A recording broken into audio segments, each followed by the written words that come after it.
Episode हो हा झालं सुरू. चला, थँक्यू बाबा. जय बाबा. धन्यवाद. ठीक आहे, रेकॉर्डिंग सुरू झाले. अवतार मेहेर बाबा की जय.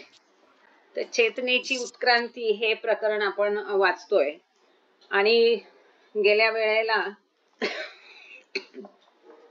पेज नंबर 226 वर आपण थांबलो होतो आणि त्यावेळेला आपण तो एक बाबांनी दिलेला चार्ट जो होता, 4 प्रवासांचा, 4 प्रकारच्या मुक्ती आणि कुतुबियत, सलुकियत, बकाबिला, फनाफिला हे सगळं आपण बघितलं. पण आपण मध्यंतरी काही पुरवण्या त्याच्यामध्ये सोडल्या होत्या. 25-27 नंबरची पुरवणी आपण 25 नंबरची घेतली होती. 26 आणि 27 नंबरची आपली पुरवणी राहिलेली आहे. तर आज आपण पहिल्यांदा पुरवणीपासून सुरुवात करू, म्हणजे मग त्याचा पुन्हा डिस्टर्बन्स सारखं होणार नाही, लिंक चालू राहील. तर 26-27 या 2 पुरवण्या घेऊन मग आपण प्रकरणाकडे वळूया. आपण पेज नंबर 355 वर आहोत. आवाज येतोय ना व्यवस्थित? कोणीतरी एकाने अंगठा हे करून दाखवा. माईक नाही ओपन. हो येतोय. Okay, thank you. जय बाबा. तर या पुरवणीमध्ये बाबांनी सांगितलं की ईश्वर साक्षात्कार हे जरी लक्ष्य असलं तरी ईश्वर साक्षात्कार म्हणजे पूर्णत्व नव्हे. मग आता पूर्णत्व म्हणजे काय, तर ते आपण बघितलं की ईश्वर साक्षात्कारानंतर अपार चैतन्य कायम ठेवून सामान्य चेतनेपर्यंतच जे येणं आहे आणि सामान्य चेतनेला येऊन इतरांसाठी कार्य करणं म्हणजे सद्गुरूची अवस्था, पूर्ण पुरुष, ते म्हणजे पूर्णत्व होय. मग असं पूर्ण पुरुष किंवा पूर्णतेची लक्षणं काय, ते बाबांनी ह्या प्रकरणात सांगितलेलं आहे. 26 नंबरची पुरवणी आहे, पूर्णतेची लक्षणे. सद्गुरू ओळखण्याची अचूक पद्धती कोणती? खूप जणांना हा प्रश्न असतो आणि बरेच जण आपल्याला बुक रिडिंग मध्ये पण ओळखतात की how to realize perfect, recognize perfect master. सद्गुरूचं, हा माणूस सद्गुरू आहे, कसं ओळखायचं? तर त्याची लक्षणं बाबांनी इथे हे सांगितलंय की सद्गुरू ओळखण्याची अचूक पद्धती कोणती. असा एका अनुयायाने विनंती वजा प्रश्न विचारला असताना मेहेर बाबांनी स्पष्टीकरण दिले. असा एक शिष्याने प्रश्न विचारला की बाबा सद्गुरू कसा ओळखायचा? खरं तर आपली तितकी लायकी नसते, तेवढी पोहोच नसते, त्यामुळे ते ओळखणं कठीणच आहे. परंतु तो विचारणार आहे तसा असे म्हणून बाबांनी त्याला उत्तर इथे दिलेलं आहे, ते आपण वाचूया. 6व्या भूमिकेपर्यंत आध्यात्मिक उपलब्धीच्या निरनिराळ्या अवस्था समाधानकारकरित्या ओळखणे सामान्य मनुष्याला शक्य होणार नाही.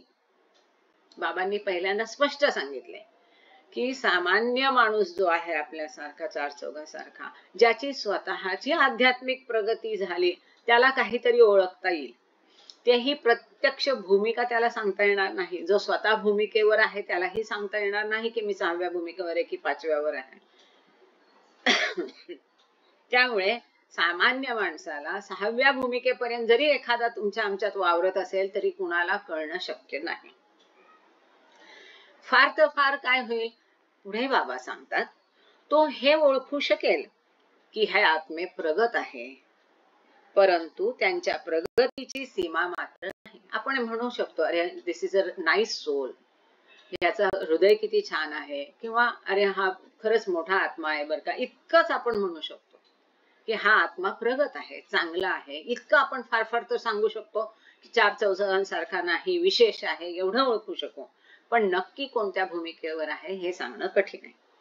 परंतु पुढे बाबा सांगतात, प्रामाणिक आणि धीर गंभीर सत्याचा शोधक जेव्हा आध्यात्मिक दृष्ट्या पूर्ण असलेल्या एखाद्या व्यक्तीच्या संपर्कात येतो, तेव्हा त्याला आंतरिक पूर्णतेची अविभाज्यपणे साहचर्येत काही बाह्य खुणा आढळतील. असं जरी असलं तरी बाबा पुढे अत्यंत महत्वाचं सांगतात, जो आत्मा स्वतः खूप प्रगत आहे किंवा तो अगदी सिन्सिअरली ह्या मार्गावर चालून त्या ध्येयपूर्तीच्या प्रयत्नात आहे, उगाच मनाला छान वाटतंय, वेळ चांगला जावा किंवा कुठल्या भयाने किंवा कुठल्या आशेने देवदेव केला, ते नव्हे. खरंच सत्याचा शोध, देवाचा शोध, देवाशी एक मिलन होण्यासाठी जो खरंच गंभीर प्रयत्न, सगळं कसोशीने प्रयत्न करतो, त्याची तयारी आहे कुठलाही त्याग करायची, असा एखादा प्रामाणिक सत्याचा शोधक असेल आणि तो जर अशा पूर्ण पुरुषाच्या संपर्कात आला, तर तो जो पूर्ण पुरुषाची आध्यात्मिक प्रगती झालेली आहे किंवा त्याची जी आंतरिक पूर्णता आहे किंवा तो जो ईश्वराशी त्याचं मिलन झालेलं आहे, त्याच्या खुणा अशा सिन्सिअर जो आध्यात्मिक मार्गावरचा माणूस आहे त्याला ह्या आध्यात्मिक खुणा नक्की आढळतील. आणि आपण जितकेही बघतो, मग पाचव्या भूमिकेचे असो, सहाव्याचे असो किंवा सद्गुरू असो, यांच्या संपर्कात लाईक आता बाबाजांच्या भोवती लोक गर्दी गोळा करायचे, साईबाबाच्या भोवती गोळा करायचे, सगळ्यांनाच त्यांचं महत्व पटत होतं असं नाही. काही लाभाच्या हेतूने काही आकर्षित होत होते, काही आपोआप आकर्षित होत होते, काहींना ते आकर्षित करून घेत होते, पण काहींना खरोखरच लगेच समजायचं की देर इज समथिंग स्पेशल आणि म्हणून ते त्यांना धरून राहायचे. आता या खुणा कोणत्या ते बाबांनी पुढे सांगितले. यातील अत्यंत महत्वाच्या 3 खुणा आहेत.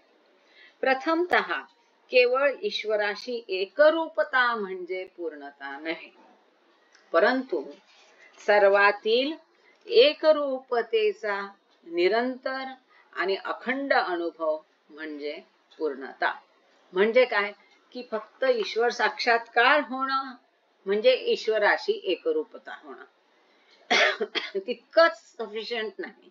केवळ ईश्वराशी एकरूपत्व झालं, मी ईश्वर आहे असा अनुभव आला म्हणजेच गॉड रिअलायझेशन झालं, म्हणजे पूर्णत्व नव्हे. तर ह्या संपूर्ण सृष्टीतून ईश्वर जो आहे तोच मी आहे, त्याचा निरंतर सतत अखंड अनुभव घेणे म्हणजे पूर्णता, असं बाबांनी इथे सांगितलं आहे. म्हणजे काय आहे, सद्गुरूला त्याच्या स्वतःच्या स्वचा सर्वातील स्व म्हणून निरंतर व अखंड अनुभव येतो व साक्षात्कार होतो. त्याला हे कळतं की मीच सर्वांठाई आहे आणि सर्व माझ्यात सामावलेले आहे, मी सर्वांमध्ये आहे. आणि आता थोडा वेळ अनुभव आला नंतर तो डिस्कनेक्ट झाला असं नको. जसं की पहिल्या दुसऱ्या भूमिकेत होतं, चौथ्या भूमिकेत कधी तो सीमारेषेवर असतो, कधी तो स्वतःला मन समजतो, कधी तो स्वतःला, तसं नको. हा अनुभव जो आहे की मी सर्वांमध्ये आहे आणि सर्व माझ्यामध्ये आहे, हा अनुभव अखंड पाहिजे. आता थोडा वेळ अनुभव आला नंतर आला नाही असं नको, असा निरंतर सतत हा अनुभव पाहिजे. हा साक्षात्कार कंटिन्युअसली फिलिंग हवी. ज्याची आशाला म्हणजे सद्गुरूला संवेदना होते किंवा जे तो सृष्टी संदर्भात व्यक्त करतो त्याला काहीच विलोभनीय किंवा किळसवाणे उभं नसते.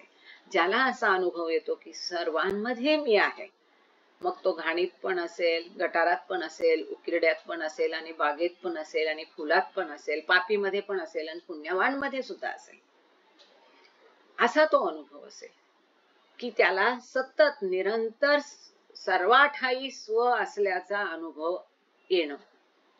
असं जेव्हा अनुभव येतो तेव्हा काय होतं की कुठलीही गोष्ट त्याला विलोभनीय, प्रलोभनीय, आकर्षित करणारी वाटत नाही किंवा कुठलीच गोष्ट किळसवाणी वाटत नाही, त्याज्य वाटत नाही.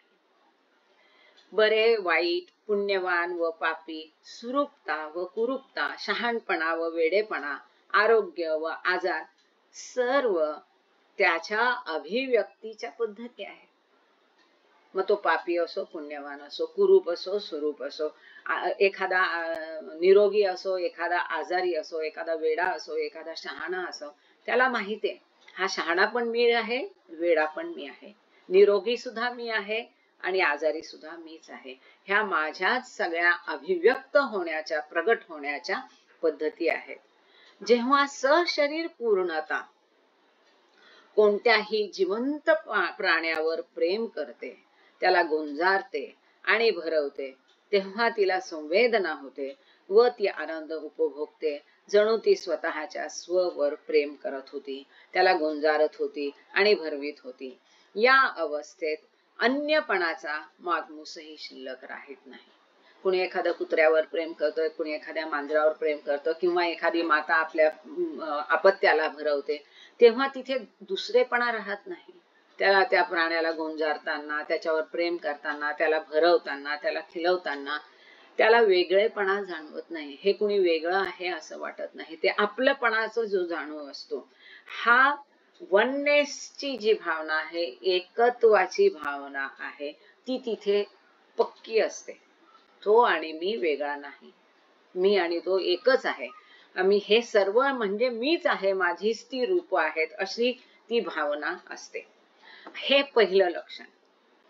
म्हणजे पूर्ण पुरुषाचं लक्षण मध्ये पहिलं लक्षण की सगळ्यांठायी स्वतःच एकरूपत्वाने असल्याचा सतत निरंतर अनुभव तो अखंडपणे घेतो.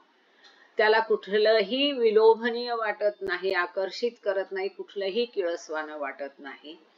सर्व रूप माझीच आहेत आणि दुसरा भाव तिथे राहत नाही. एकरूपतेची भावना, एकत्वाची भावना तिथे येते. हा पहिला लक्षण बाबांनी सांगितलं. आता पूर्ण पुरुषाचं सद्गुरूला ओळखायचं दुसरं लक्षण काय? बाबा पुढे सांगतात, दुसरी खूण आहे आनंदाच्या वातावरणाची. जो आनंद पूर्णता लगतच्या परिसरात प्रसृत करते. ज्या वातावरणाच्या शोधात असणाऱ्या ओळख्या अनोळख्या व्यक्तीलाही त्या त्या आनंदाची संवेदना झाल्याशिवाय राहत नाही. आनंदाची प्रसृती, आनंद असा त्या माणसांमधून पाझरत असतो. हे खरंच विलोभनीय असतं हा अनुभव. जसं प्रेम त्या माणसांमधून पाझरत असतं. तो मनुष्य जिथे कुठे असेल तिथे आपसुकच संपूर्ण वातावरण आसपासचं आनंदमय होऊन जातं. आनंददायी, आल्हाददायी असं त्याच्या कंपनीमध्ये, त्याच्या सहवासात वाटतं. आपल्याला कधीतरी कोणीतरी म्हणतं, अरे तुला भेटून मला फार आनंद झाला. पण तो आनंद आपल्याला वाटणं आणि दुसऱ्या परक्यालाही वाटणं म्हणजे जी व्यक्ती अनोळखी असेल त्या अनोळख्या व्यक्तीलाही या पूर्ण पुरुषाच्या सानिध्यात, सहवासात, संपर्कात जवळ आल्याने अनंत आनंदाची अनुभूती येते. मग झऱ्यातून कसा एखादा त्या धबधब्याखालचा दगड असेल, झऱ्यातला दगड असेल किंवा झरा कसा त्याच्यातून नुसतं पाणी ओघळत असतं, किंवा पावसात आलेला एखादा दगड असेल तर कसं त्याच्यातून पाणी पाझरत असतं, तसं ह्या व्यक्तींमधून आनंद, प्रेम पाझरत असतं. आनंददायी, आल्हाददायी वातावरण त्यांच्या अवतीभोवती असतं. इतका आनंद की त्यात इतरही न्हाऊन निघतात. पुढे बाबा सांगतात, सद्गुरू न केवळ अपरिमित आनंदाचा अनुभव घेतो, परंतु विश्वव्यापी दुःखाचाही अनुभव घेतो. आता जो स्वतः सद्गुरू आहे, पूर्ण पुरुष आहे, तो केवळ आणि केवळ सतत आनंदाचाच अनुभव घेतो असं नाही. संपूर्ण विश्वाचं दुःख तो सहन करत असतो, कारण तो सगळ्यांमध्ये स्वतःला बघतो. मग जो आजारी असेल त्याच्या आजाराचा अनुभवही तोच घेतो. एखादा पीडित असेल, एखादा व्यथित असेल, एखादा दुःखी असेल, या विश्वात किती दुःख भरलेले आहे, ती अनंत दुःख तो स्वतः सगळे झेलत असतो, सहन करत असतो. आता इथे कुणाला प्रश्न पडेल की हे करणं कसं शक्य आहे एखाद्या व्यक्तीला? तर ते अनंत आनंद त्याच्या ठायी असतो. त्या अनंत आनंदाच्या बळावर तोही अनंत दुःख झेलत असतो. तो दुःखाचाही अनुभव घेतो. इतरांच्या दुःखाने तो दुःखित होतो, व्यथित होतो, कष्टी होतो. तथापि दुःखाची तीव्रता आनंदाच्या प्रभावी संवेदनेमुळे नाहीशी होते किंवा दबून जाते. म्हणून पूर्णता प्रत्येक प्रकारच्या दुःखात, उपद्रवामध्ये बाह्यतः आनंद शांत दिसू शकते. हे खूप महत्वाचं आहे की दुःख जरी सगळ्यांचं तो अनुभवत असला तरी बाहेरून बघता तुम्हाला तो आनंदी वाटेल. असं का? कारण ही दुःखाची तीव्रता त्या अमर्याद आनंदाच्या संवेदनेमुळे कमी होते, नाहीशी होते, दबून जाते. आणि मग कितीही तीव्र दुःख तो सोसत असेल तरी बाह्यतः बाहेरून बघता तो आनंदीच दिसतो. म्हणजे पूर्ण पुरुषाचं पहिलं लक्षण आहे की एकतेचं तत्व त्याच्या ठायी असतं. तो निरंतर सगळ्यांमध्ये स्वतः असल्याचा अखंड अनुभव घेतो. दुसरं लक्षण आहे त्याच्या अवतीभोवती अत्यंत आनंददायी वातावरण सतत असतं, त्याच्यामधून आनंद प्रसृत होत असतो, पाझरत असतो. आता तिसरं लक्षण बाबा सांगतात पुढे. तिसरी पूर्णतेची खूण आहे तिची शक्ती जी मानवतेच्या कोणत्याही स्तराशी जुळवून घेते. आता पूर्ण पुरुष म्हणजे कोण? ईश्वर. मॅन टू गॉड म्हणून नरनारायण, नराचा नारायण झालेला आहे. मग त्याच्यात हाही काय आहे? ईश्वराच्या 3 प्रकृती, अमर्याद शक्ती, अमर्याद ज्ञान, अमर्याद आनंद. अमर्याद ज्ञान आपण आता बघितलं, अमर्याद आनंद आता बघितला. आता अमर्याद शक्तीबद्दल बाबा सांगताय की त्याच्या ठायी इतकी शक्ती असते की मानवाचा कुठलाही स्तर असू दे त्या प्रत्येक स्तराशी तो जुळवून घेण्याची त्याची प्रवृत्ती असते. तो गरीबात गरीब होऊन राहील, श्रीमंतात श्रीमंत होऊन राहील. मग तो एखादा उच्च पदस्थ असू दे, राजकारणी असू दे, पंडित नेहरू असू दे, महात्मा गांधी असू दे, एखादा राजा असू दे, एखादी राजकन्या असू दे, एखादी प्रथितयश विदेशातली नटी असू दे, एखादी श्रीमंत व्यक्ती असू दे, एखादा गरीब असू दे, एखादी काम करणारी मोलकरीण असू दे, एखादा अगदी कुरूप असू दे, एखादा अगदी सुंदर असू दे, प्रत्येकाशी प्रत्येक स्तराशी हा पूर्ण पुरुष जुळवून घेतो. ती जितकी सिंहासनावर शांत व उदासीन तितकीच ती गटारावरही शांत व उदासीन राहू शकते. कुठल्याही स्थितीचा, कुठल्याही वातावरणाचा, परिस्थितीचा त्याच्यावर कुठलाही परिणाम होत नाही. का? कारण तो सगळ्याशी एकरूप झालेला आहे. सुखही त्याचं आहे, दुःखही त्याचं आहे, कुरूपताही त्याची आहे, सुंदरताही त्याची आहे. मग तो गटारावर बसलेला असू दे किंवा सिंहासनावर असू दे, ते सिंहासनही त्याला ना विलोभित करत, ना आनंदित करत, ना दुःखी करत, ना गटार त्याला दुःखी करत. तो सिंहासनावर पण तितकाच उदासीन शांत असतो, गटारावरही तो तितकाच शांत आणि उदासीन असतो. ती गरिबासह मितव्ययी व धनवानासह अपव्ययी, राजासह बादशाही, विद्वानासह समंजस शहाणी व निरक्षरासह साधी व अजाण राहू शकते. म्हणजे प्रत्येक स्तराशी ती व्यक्ती कशी जुळवून घेते. कोण व्यक्ती? जी पूर्ण पुरुष आहे, जी नराचा नारायण झालेली आहे, जिला ईश्वर साक्षात्कार होऊन जी सद्गुरु पदावर आहे, ती गरिबासारखं अगदी काटकसरीनं राहील, श्रीमंतांमध्ये अगदी लॅव्हिशली राहील, राजासारखं बादशाही पद्धतीने राहील, विद्वानांमध्ये समंजस सारखी राहील, निरक्षरामध्ये साधी आणि अजाण राहू शकते. आणि बाबांचं आपण जे फिल्म बघतो, बाबांचं लिटरेचर वाचतो, त्याच्यात आपल्याला हे अधिक प्रामुख्याने आणि खूप प्रभुत्वाने अगदी ते जाणवतं की कशा पद्धतीने एक ती घटना आहे की बाबा पत्ते बित्ते खेळत होते, मंडळींमध्ये एकदम रिलॅक्स राहायचे बाबा, अगदी घरच्या सारखं शांत छान वातावरण असायचं. बऱ्याचदा समोरच्याला विसर पडावा की हे देव आहेत, इथपर्यंत ते वातावरण घुलमिलके म्हणतात तसं असायचं. आणि अचानक कोणीतरी बातमी आणतं की कोणीतरी मोठा अधिकारी की व्यक्ती येणार आहे, तर बाबा पटापट सांगतात की हे पत्ते बित्ते सगळं ठेवा बाजूला आणि पटकन व्यवस्थित ड्रेसअप वगैरे करून. बाबा असं का? कारण बाबा म्हणतात तुम्ही तर मी कसाही राहिलो, नुसता उघडा राहिलो, नुसता चड्डीवर राहिलो किंवा कोट घातला, मी कसाही राहिलो तरी तुम्ही माझे प्रेमी आहात, माझ्या बरोबरच राहा. पण ती नवीन येणारी व्यक्ती जी आहे ती माझ्या रूपाला बघून किंवा माझ्या स्टेटसला बघून ती ठरवणार आहे की मी ईश्वर आहे की नाही, त्याचा त्याच्यावर परिणाम होणार आहे. म्हणून त्याच्याशी, आणि ती व्यक्ती चांगली आहे तर तिला जर बाबांच्या संपर्कात आणायचं असेल, जसं आपणही साधारणतः करतो, मॉडेस्टी, ज्याला मॉडेस्टी नाही म्हणता येणार, पण ही एक त्याला एक वेगळ्या प्रकारचं वागणं म्हणता येईल की अशा पद्धतीचं ती त्या स्तराशी जुळवून घेणं हा त्याचा प्रमुख धर्म असतो. म्हणजे तिसरं लक्षण महत्वाचं म्हणजे सर्वांशी जुळवून घेणे.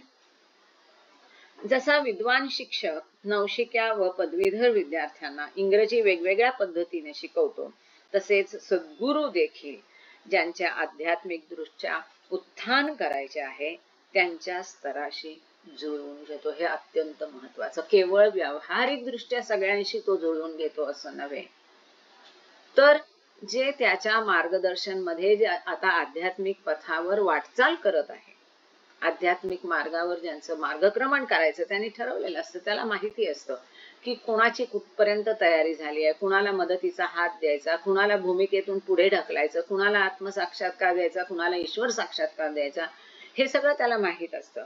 त्यामुळे त्याच्या मार्गदर्शनाखाली जे कोणी आहेत, ज्यांना त्यांना पुढे उत्थान करायचं म्हणजे आध्यात्मिक प्रगती त्यांची आणखीन घडवून आणायची आहे, त्यांच्या सगळ्यांच्या स्तराशी तो जुळवून घेतो. म्हणजे कसं, कुणी पहिल्या भूमिकेत असेल, कुणी दुसऱ्यात असेल, कुणी तिसऱ्यात असेल, कुणी पाचव्यात असेल, कुणी सहाव्यात असेल, कुणी सातव्या भूमिकेत असेल. आता सातव्या भूमिकेत सुद्धा आपण मागच्या वेळेस बघितलं की नुसतं सातवी भूमिका म्हणून चालत नाही. सातव्या भूमिकेत पहिली अवस्था आहे फणा, तिथे फक्त निर्वात पोकळीची अवस्था आहे, पण मी ईश्वर आहे हे भान अजून तिथे आलेलं नाही. मग एखादा जर ह्या सातव्या भूमिकेतल्या पहिल्या अवस्थेत अडकून पडलेला असेल, फणामध्ये, निर्वात मध्ये, तर त्याला पुढे ढकलून की मी ईश्वर आहे या अवस्थेचा अनुभव देऊन त्या फिलिंगने, मी ईश्वर आहे या अनुभवाने ती निर्वात पोकळी भरली पाहिजे. जर एखादा फनाफिला झाला असेल, मी ईश्वर आहे अनुभव घेतला असेल, पण त्याचा पुढे पण त्याचा आणखीन ती दैवी चेतना, त्याची अमर्याद चेतना करायची असेल, ते भान त्याचं अमर्याद चेतनेचं राखून त्याला या विश्वाचं स्वतःचं शरीराचं भान आणायचं असेल, तर त्याला आणखीन पुढे घेऊन जाणं, ही स्तर आहेत आध्यात्मिक मार्गावरचे, भूमिकांवरचे. या प्रत्येक, कोणी अजून मार्गावरही नसेल लागला, आपल्यासारखा सामान्य असेल, कोणी मार्गावर आलेला आहे, कोणी प्रवेशद्वाराशी उभा आहे, त्याला मार्गावर न्यायचं पहिल्या भूमिकेवर. म्हणजे शाळेतला शिक्षक पहिलीचं असो, ज्युनियरचं असो, सिनियरचं असो, 10वीचं असो, प्रत्येक वर्गातल्या मुलांशी जसं जुळवून घेऊन त्यांना शिकवतो, ज्या पद्धतीने तो मास्तर 10वीतल्याला शिकवणार नाही, शिकवेल त्या पद्धतीने तो पहिलीतल्या मुलाला शिकवणार नाही. पहिलीतल्या मुलाला शिकवण्याची त्याची हतोटी वेगळी असणार आणि 10वीतल्या मुलाला शिकवण्याची हतोटी वेगळी असणार. बिलकुल अशाच पद्धतीने. म्हणून लोकांना जे वाटतं की अरे ईश्वराने पार्शालिटी केली, ईश्वर कुठलीही पार्शालिटी करत नाही. आम्ही किती तयार आहोत, आमचे संस्कार कसे आहेत, त्याप्रमाणे आम्हाला त्याच्याकडून मिळतं. आपण त्याच्या किती अधिक दूर असणार किंवा जवळ असणार, हे सगळं आपल्या कर्मावर, आपल्या संस्कारावर अवलंबून आहे. प्रत्येकाशी तो वेगळं वागतो, कारण प्रत्येकाची गरज तशी असते. हा जो अत्यंत महत्वाचा मुद्दा आहे तिसरा, त्याच्यात बऱ्याच बाबांच्या ह्याच्याबद्दल लोकांना प्रश्न पडतात, त्यांची उत्तरं इथे मिळून जातील. की सर्वांशी जुळवून घेणे हा तिसरा त्याचं लक्षण आहे, पूर्ण पुरुषाचं लक्षण. पूर्ण पुरुषाचं पहिलं लक्षण आहे की सतत एकत्वाची भावना, अखंड अनुभव की मीच सर्वांठाई आहे. पूर्ण पुरुषाचं दुसरं लक्षण आहे की अत्यंत आनंद त्याच्यामधून सतत पाझरत असतो. तिसरं लक्षण आहे तो सगळ्या स्तरांशी जुळवून घेतो. आता पुढे बाबा एक सांगतात,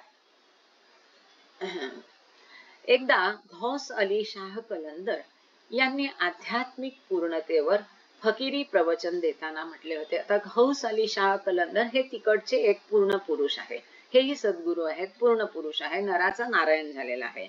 तर ते प्रवचन देताना त्यांनी काय म्हटलं, त्याचं बाबांनी इथे उदाहरण दिले. अनुयायाला पूर्णता प्रदान करणे ही बाब निमिष मात्राची, क्षणार्धाची आहे. एक शब्द वजा कान मंत्र परिमितातून अपरिमिततेवरच्या उत्थानासाठी पुरेसा आहे व असे परिवर्तन प्रार्थनेवर किंवा उपवासांवर निर्भर नाही. म्हणजे काय म्हटलंय, बऱ्याच ठिकाणी बाबांनी सांगितलंय की गॉड रिअलायझेशन देणं एक क्षणाचा खेळ आहे. आपल्याला झोपेत कूस बदलायला जितका वेळ लागतो त्यापेक्षाही कमी वेळामध्ये ईश्वर साक्षात्कार दिला जाऊ शकतो. जर अवताराच्या सद्गुरूच्या मनात असेल तर इतक्या क्षणार्धात तो एखाद्याला पूर्ण पुरुष करू शकतो, साक्षात्कार देऊ शकतो आणि त्या क्षणार्धात तो सातही भूमिका पण पार पाडू शकतो. तर त्यांनी सांगितलंय की अगदी क्षणाची बाब आहे. एखादा तो कान मंत्र देईल म्हणजे ही जी अवस्था पार करणं आहे ती कुठल्या प्रार्थनेवर किंवा उपवासांवर अवलंबून नाही. म्हणून प्रार्थना किंवा उपवास करायचं नाही असं नाही. नाहीतर मग लगेच लोक त्याच्यात पळवाट शोधायला लागतात.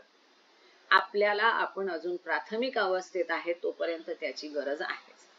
आता याचं दुसरं उदाहरण म्हणजे आपण गेल्या वेळेला बघितलं होतं अब्दुल्ला पकरवान. अब्दुल्ला पकरवानच्या बाबतीत काय झालं? अब्दुल्ला पकरवान हा बाबांच्या मेहराश्रम शाळेतला मुलगा.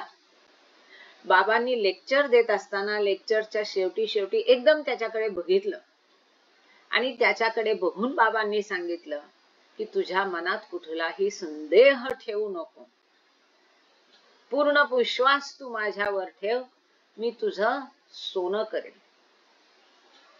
असे शब्द बोलल्यापासून त्याची अवस्थाच एकदम बदलून गेली आणि लगेच तो 3 दिवसामध्ये 6व्या भूमिकेत पोहोचला. म्हणजे हे जे इथे सांगितलं की एखादा कानमंत्र देऊन, तशा पद्धतीचं अब्दुल्लाचं उदाहरण आहे. पुढे बाबा सांगतात, मौलाना रुमींनी म्हटले आहे, रुमींचा पण इथे दाखला बाबांनी दिले, त्यांच्या 2 ओळी दिल्यात. दाद ए उरा काबिलियत ई शर्त निस्त, बल्कि शर्त ये काबिलियत दाद ये उस्ट. म्हणजे काय? दैवी कृपेस क्षमतेच्या प्रभावाने मर्यादा प्राप्त होत नाही. दैवी कृपा अमर्यादच राहते, परंतु दैवी कृपेमुळे मात्र क्षमता प्रभावित होते. किती सुंदर आणि महत्वाचं आहे की आमची काय कॅपॅसिटी आहे, आमची काय लायकी आहे, ह्याच्याने दैवी कृपा प्रभावित होत नाही, ती सतत अमर्याद असते. बाबांनी सांगितले अवतार सद्गुरु ईश्वर हा केंद्रबिंदूच्या स्थानी असतो, त्यामुळे तो सर्वांना सारखाच असतो. मग तो पापी असो पुण्यवान असो, कुणीही त्याच्यापासून कुणी फार जवळ नसतं, कुणी फार दूर नसतं. सूर्य कसा प्रकाश द्यायचा तर सगळ्यांना देतो, याला मी देणार त्याला मी देणार नाही असं नसतं त्याचं. हे तर आपल्यावर आहे, आपण जर छत्री घेऊन चाललो तर आपल्याला तो सूर्याचा प्रकाश मिळणार नाही.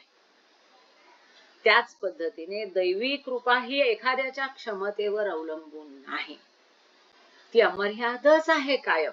पण त्या दैवी कृपेमुळे एखाद्याची क्षमता मात्र बदलू शकते. म्हणजे त्याची जर मेहर नजर झाली, त्याची जर कृपा झाली तर आपली लायकी वाढू शकते, हे मात्र नक्की. लायकीवरती कृपा अवलंबून नाही. अन्य गोष्टी म्हणजे असंही नाही की त्या दैवी कृपेमुळे मात्र क्षमता त्याची काय आहे, त्याची लायकी प्रभावित होते, त्याच्यावर त्याचा परिणाम नक्की होतो. अन्य गोष्टींची तिच्यावर कसलीही संवेदना उमटत नाही. दैवी कृपेवर मग कुणी गरीब असो, श्रीमंत असो, सुरूप असो, कुरूप असो, ह्यामुळे काही त्या दैवी कृपेवर फरक पडत नाही. It is same for all. हे ऐकल्यावर अनुयायापैकी एकाने म्हटले, महाराज, ईश्वर साक्षात्कार प्राप्त होणे जर इतके सुलभ आहे तर अनुयायांना अनिवार्यतः इतक्या कसोट्या व इतकी तपश्चर्या प्रदीर्घ काळपर्यंत पार करण्याची गरज का भासावी? उत्तरादाखल गौस अली शाह यांनी पुढील गोष्ट सांगितली. तर ते जे गौस अली शाह होते त्यांना त्यांच्या शिष्याने विचारलं. त्यांनी काय सांगितलं गौस अली शाहना, की क्षणामध्ये ईश्वर साक्षात्कार प्राप्त होऊ शकतो. मग तुमच्या आमच्याला पटकन वाटतं, अरे असं जर आहे तर मग आम्हाला का नाही असं मिळत, वाटतं की नाही? त्यामुळे त्या शिष्याने त्यांना विचारलं की असं जर आहे, इतका जर ईश्वर साक्षात्कार सहज साध्य आहे, तर इतक्या तपश्चर्या, इतक्या कसोट्या, इतक्या परीक्षा द्यायची गरज का वाटते? इतका प्रदीर्घ कालावधी, कोट्यावधी वर्ष, युगानुयुग त्याच्यासाठी आम्हाला प्रतीक्षा करावी लागते, असं का? तेव्हा त्यांना उत्तर हे फार महत्वाचं आहे, गौस अली शाहने दिलं. पण उत्तरादाखल पूर्वीचे लोक कसं लगेच प्रश्न लगेच उत्तर, ते कळायलाही अवघड होतं. बऱ्याच लोकांना रटाळवाणं वाटतं, किचकट वाटतं, मग त्यांना मन लागत नाही. त्यामुळे ती पूर्वीची पद्धत कशी होती, गोष्टी रूपानं ते अधिक जास्त समजतं. तेव्हा त्यांनी काय सांगितलं, एकदा एका मनुष्याने अनेक वर्षाच्या धुळीने गंजलेली 2 भांडी स्वच्छ करण्याचे ठरवले. एक भांडे त्याने एका व्यावसायिकाला दिले स्वच्छ करण्यासाठी, ज्याने ते 40 दिवसात स्वच्छ करण्याचे कबूल केले. 2 भांडी होती अस्वच्छ, 2 जणांना साफ करायला द्यायचं ठरलं. एका व्यावसायिकाला, प्रोफेशनल माणसाला दिलं, म्हणजे हा सद्गुरू, आणि त्यांनी सांगितलं की मी 40 दिवसांनी तुम्हाला भांड स्वच्छ करून देईन. दुसरे, त्याने ज्याने एका दिवसात स्वच्छ करायचे कबूल केले अशा मनुष्याला एकाने सांगितलं, हे भांड का 1 दिवसात मी तुम्हाला चकाचक करून देतो, द्या मला. तर दुसरं भांड त्या माणसाला दिलं. व्यावसायिक शास्त्रशुद्ध रीतीने भांडे स्वच्छ करायच्या कामाला लागला. त्याने 40 दिवस निरनिराळ्या बऱ्याच प्रक्रिया करून भांडे न केवळ चकाचक केले, परंतु ते उपयोग पात्र केले. तर जे 40 दिवस सांगितलं, त्यांनी रोज काही ना काही त्याला रोज घास पूस धुवून ठेव, परत घास पूस असं करून करून करून त्याची क्वालिटी डिटॅरिएट न होता त्याचा उपयोग पण होईल, ते आबाहात पण भांड राहील, अशा पद्धतीने 40 दिवस रोज वेगवेगळ्या प्रक्रिया त्याच्यावर करत करत त्यांनी ते भांड स्वच्छ करून दिलं आणि जे उपयोग करण्यालायक होतं. इथेच तुम्हाला पुढची गोष्ट कळली असेल. दुसऱ्या मनुष्याने, ज्याने एका दिवसात काम पूर्ण करण्याचे कबूल केले होते, भयंकर परिणामकारक प्रक्रियेचा उपयोग केला व ती प्रक्रिया होती मोठ्या भट्टीत भांडे जाळण्याची. त्यामुळे भांडे लवकर व पूर्ण स्वच्छ झाले, परंतु ते ठिसूळ आणि कुचकामी झाले. दुसऱ्याने काय केलं, त्याला सरळ दिलं भट्टीत टाकून, जाळलं, घाण जळून गेली, कीटक त्याचं सगळं किटण होतं ते जळून गेलं, भांड तर साफ झालं, पण ते कसं झालं, तकलादू झालं, पातळ झालं, वापरण्यासाठी ठिसूळ झालं, कुचकामी झालं. म्हणून असे दिसेल की दोन्हीही भांडी स्वच्छ झाली असली तरी केवळ प्रदीर्घ प्रक्रियेतून पार झालेले भांडेच काहीसे उपयुक्त ठरले होते. गुरु पुढे म्हणाले, याच कारणासाठी सद्गुरूने साधकाला विरळा ताबडतोब ईश्वर साक्षात्कार दिलेला आहे, परंतु हळूहळू त्याकडे अग्रेसर केले आहे. हेतू हा की तो ईश्वर कार्यासाठी समर्थ व उपयुक्त पात्र व्हावा. फार कमी विरळा अशी अगदी दुर्लभ उदाहरणं असतील की तिथे तात्काळ ईश्वर साक्षात्कार दिला. पण मग अशा वेळेस काय होतं, जसं प्लीडरला ईश्वर साक्षात्कार बाबांनी दिला, तरीही त्याला किती वर्ष लागली, किती हालअपेष्टा सहन कराव्या लागल्या, आणि इतकं करूनही ईश्वर साक्षात्कार अगदी मरताना झाला किंवा झाल्यावर तो टिकलाच नाही. म्हणजे तो जर पद्धतीने गेला असता तर कदाचित त्याचा नराचा नारायण झाला असता आणि तो इतरांनाही ईश्वर साक्षात्कार देण्याच्या कामी उपयुक्त आला असता.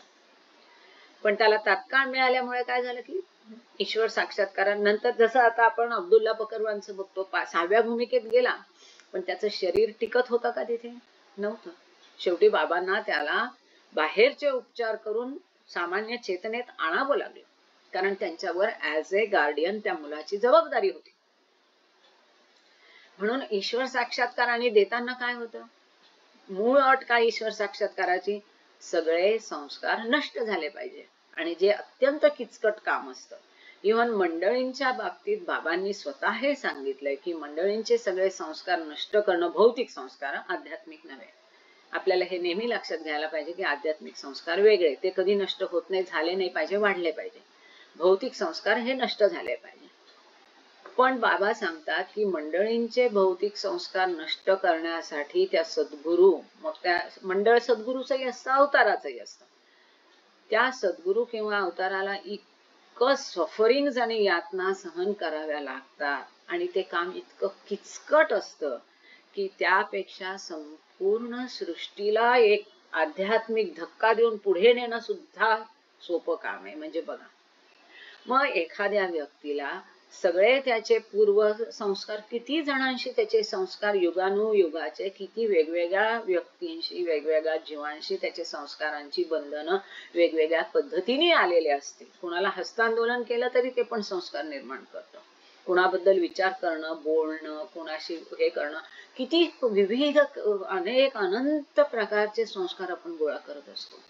मग त्या एकाचे संस्कार इतक्या अगणित म्हणता येईल, लक्षावधी कोट्यावधी म्हणत नाही, अगणित जीवांशी जे त्याचे कर्माचे बंधन आहेत, या एकासाठी त्या अगणित लोकांचे कर्म बदलणं म्हणजे फार मोठी प्रक्रिया आहे, जी असंभव आहे, जी करण्याची सहसा टाळली जाते. म्हणून कधीही कुणाचं प्रारब्ध, नशीब, यातना नष्ट केल्या जात नाही, बदललं जात नाही, हे बाबांनी स्वतः सांगितलं.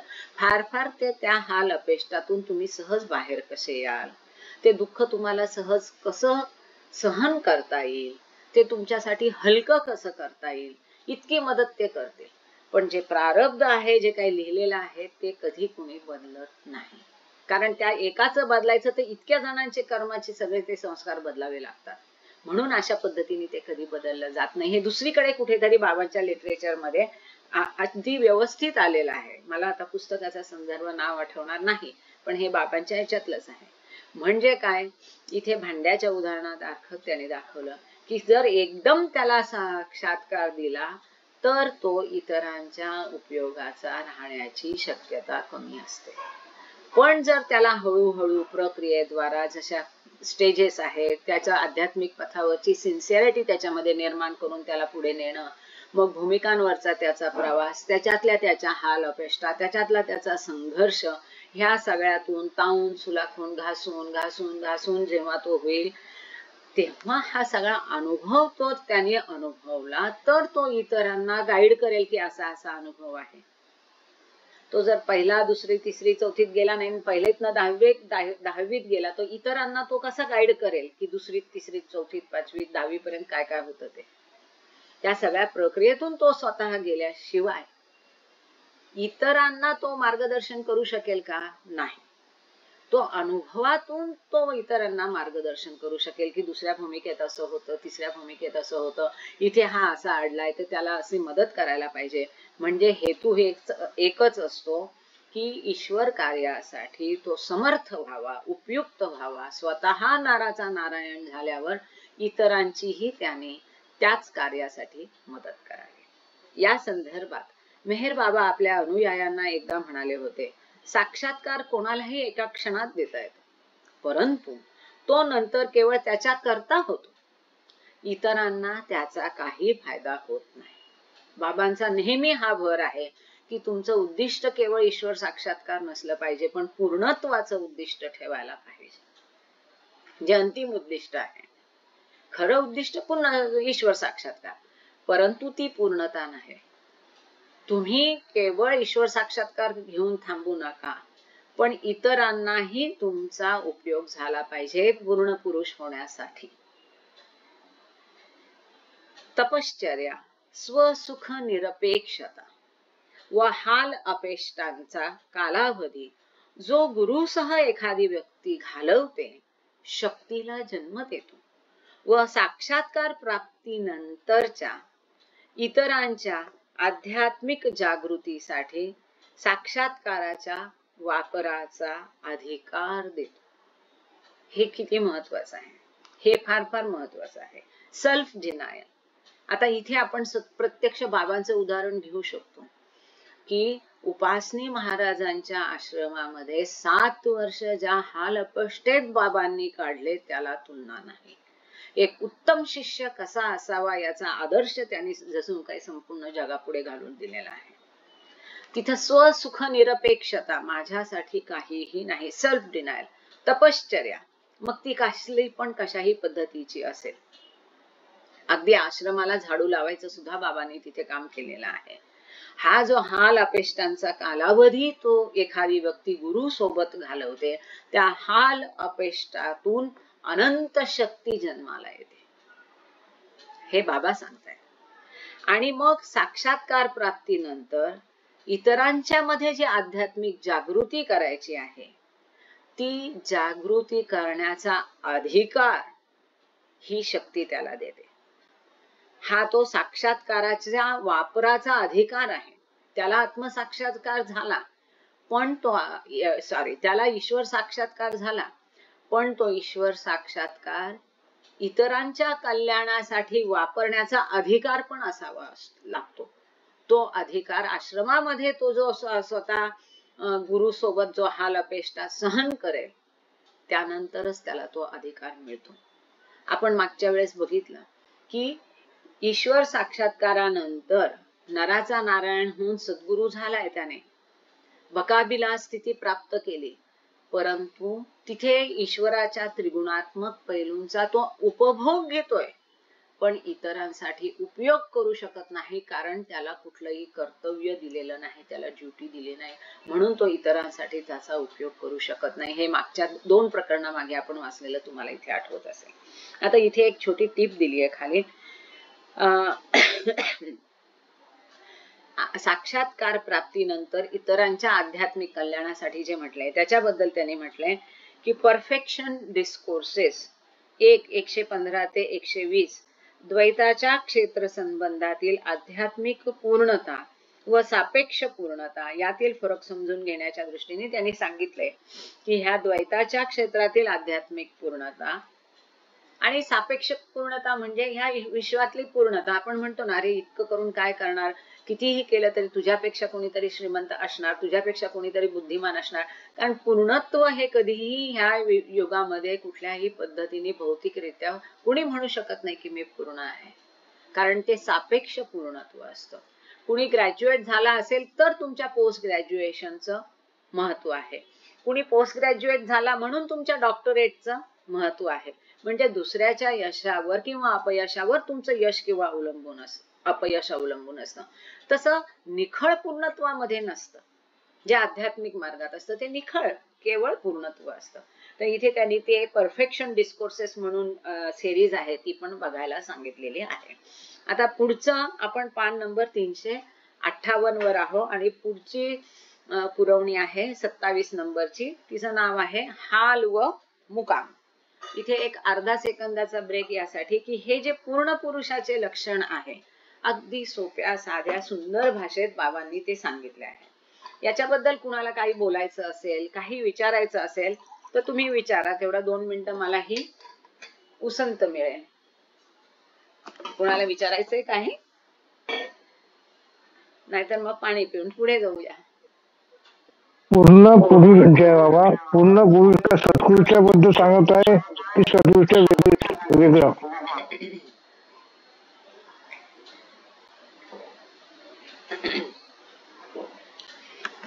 सद्गुरु बद्दल, मेहर प्रसाद सद्गुरु बद्दलच बाबा सांगतायत. तुमचं सुरुवात थोडी मिस झाल्यामुळे तुमचं ते लक्षात आलेलं नाहीये. पूर्ण पुरुष म्हणजे नरनारायण म्हणजे सद्गुरु किंवा कुतुब ही अवस्था की जे इतरांना मार्गदर्शन करतात. आणि एक अजून एक गोष्ट सांगितली होती, दैवी प्रेम जो देतो सद्गुरु देतो तो ते दैवी प्रेम कोणती, भौतिक की आध्यात्मिक? कळलं नाही. काय काय काय प्रश्न तुमचा? दैवी प्रेम बद्दल सांगितलं होतं ना की ज्याला दैवी प्रेम भेटते किंवा सद्गुरु देते त्याला ती देण दिली जाते. तर कोणती देण दिली जाते, भौतिक देण दिली की आध्यात्मिक प्रगती दिली जाते? जय बाबा. आध्यात्मिक आध्यात्मिक सद्गुरु अवतार ईश्वर हे भौतिक काहीही द्यायला बसलेले नाहीये. कधीतरी आध्यात्मिक मार्गावरची तुमची वाटचाल तुम्हाला विलोभनीय वाटावी, सुकर व्हावे, तुमचं त्यातलं इंटरेस्ट कमी होऊ नये, तुमचं मार्गक्रमण पुढे चालू राहावं, तुमचं आध्यात्मिक पथ तुम्ही मध्यात सोडू नये म्हणून आकर्षण म्हणून कधीतरी थोडंसं भौतिक, जसं आपण गाजर दाखवणं ज्याला म्हणतो तसं दिलं जातं. पण भौतिक त्यांना लाभ देणं हे कधीच हेतू नसतो. बाबांनी सोप्या शब्दात सांगितलं. मी चमत्कार का करत नाही त्याचं बाबांनी सुंदर उत्तर दिलेलं आहे. मी ह्या मायेतून तुम्हाला बाहेर काढण्यासाठी आलोय. मग पुन्हा चमत्कार करणं म्हणजे त्या मायेत तुम्हाला ढकलण्यासारखं, गुंतवण्यासारखं, पुन्हा त्या चिखलात तुम्हाला रुतवण्यासारखं आहे. मग कशाला? भौतिकता म्हणजे सगळी माया आहे म्हणून ते नाही, भौतिकता नाही. ठीक आहे. आता आपण पुढे जाऊ. हाल आणि मुकाम हा 27 नंबरची पुरवणी आहे. हाल आणि मुकाम ह्या दोन टर्मिनॉलॉजी सुफी मध्ये वापरल्या जातात. त्याला वेदांतामध्ये काय म्हणतात, ती काय अवस्था असते हे फार छान सांगितलं यांच्यात बाबांनी. आता आपण पान नंबर 358 वर आहोत.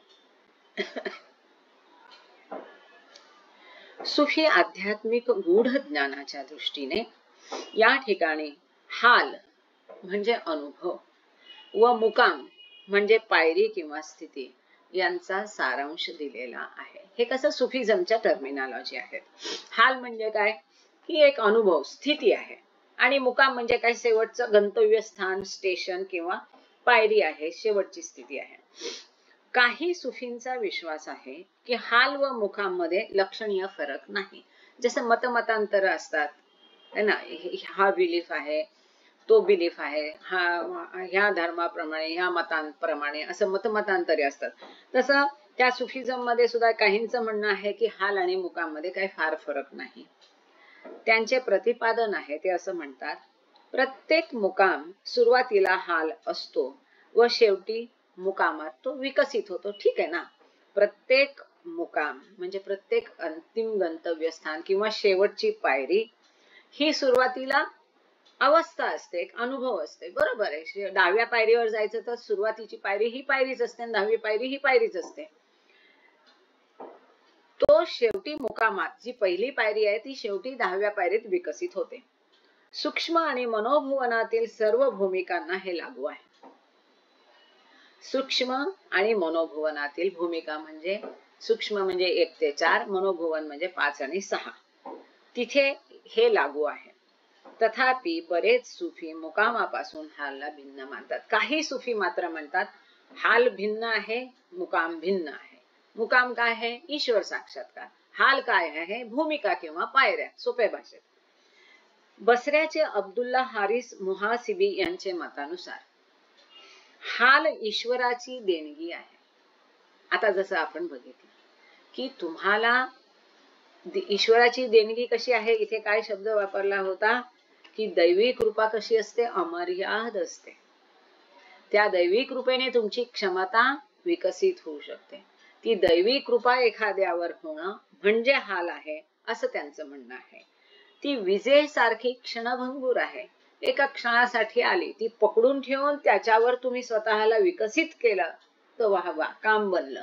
की हे प्रकरण आपण क्रिएशन अँड कॉजेस मध्ये बघितलं. इम्पल्सेस, आवेग आहे ना, एका क्षणाचा कुठल्या एखाद्या भजनातून तो मिळू दे, एखाद्या भाषणातून मिळू दे, एखाद्या पुस्तकातून मिळू दे, एखाद्या फिल्म मधून मिळू दे, एखाद्या दर्शनाने मिळू दे, एखाद्या सहवास कार्यक्रमात मिळू दे, हा जो घटकेचा उत्साह आहे तो कायम ठेवला पाहिजे, टिकवला पाहिजे, वाढवला पाहिजे. म्हणून मुळात ती देणगी कशी आहे? क्षणभंगूर, विजेसारखी आहे. पण अभ्यासाने, मुजाहिदा त्याला म्हणतात, सुफिझम मुजाहिदा, अभ्यासाने ते सुरक्षित होते. आता एखादं लेक्चर तुम्ही ऐकलं, खूप छान प्रभावित झाला की नाही मी काहीतरी करायला पाहिजे ईश्वर साक्षात्कारासाठी. हा देह मला ह्या दुनियेत भोगण्यासाठी दिलेला नाही, मग मी आता काहीतरी कार्य करतो ईश्वराचं, किंवा मी स्वतःला आध्यात्मिक पथावर आणण्यासाठी हा मोह माया जाळ तोडतो वगैरे. पण तिथे निश्चय करून दुसऱ्या दिवशी किंवा संध्याकाळी तो ढासळला नाही पाहिजे. त्याच्यावर सतत मनन केलं पाहिजे, चिंतन केलं पाहिजे. आज मी काय काय ऐकलं, याचे काय काय मार्ग सांगितले, हाऊ टू लव्ह गॉड, इतरांवर कसं प्रेम करायचं, निस्वार्थ सेवा, इतरांची स्वतः at the cost of your on self, स्वतःचं नुकसान घेऊनही इतरांची सेवा कशी करायची, ती खरी सेवा.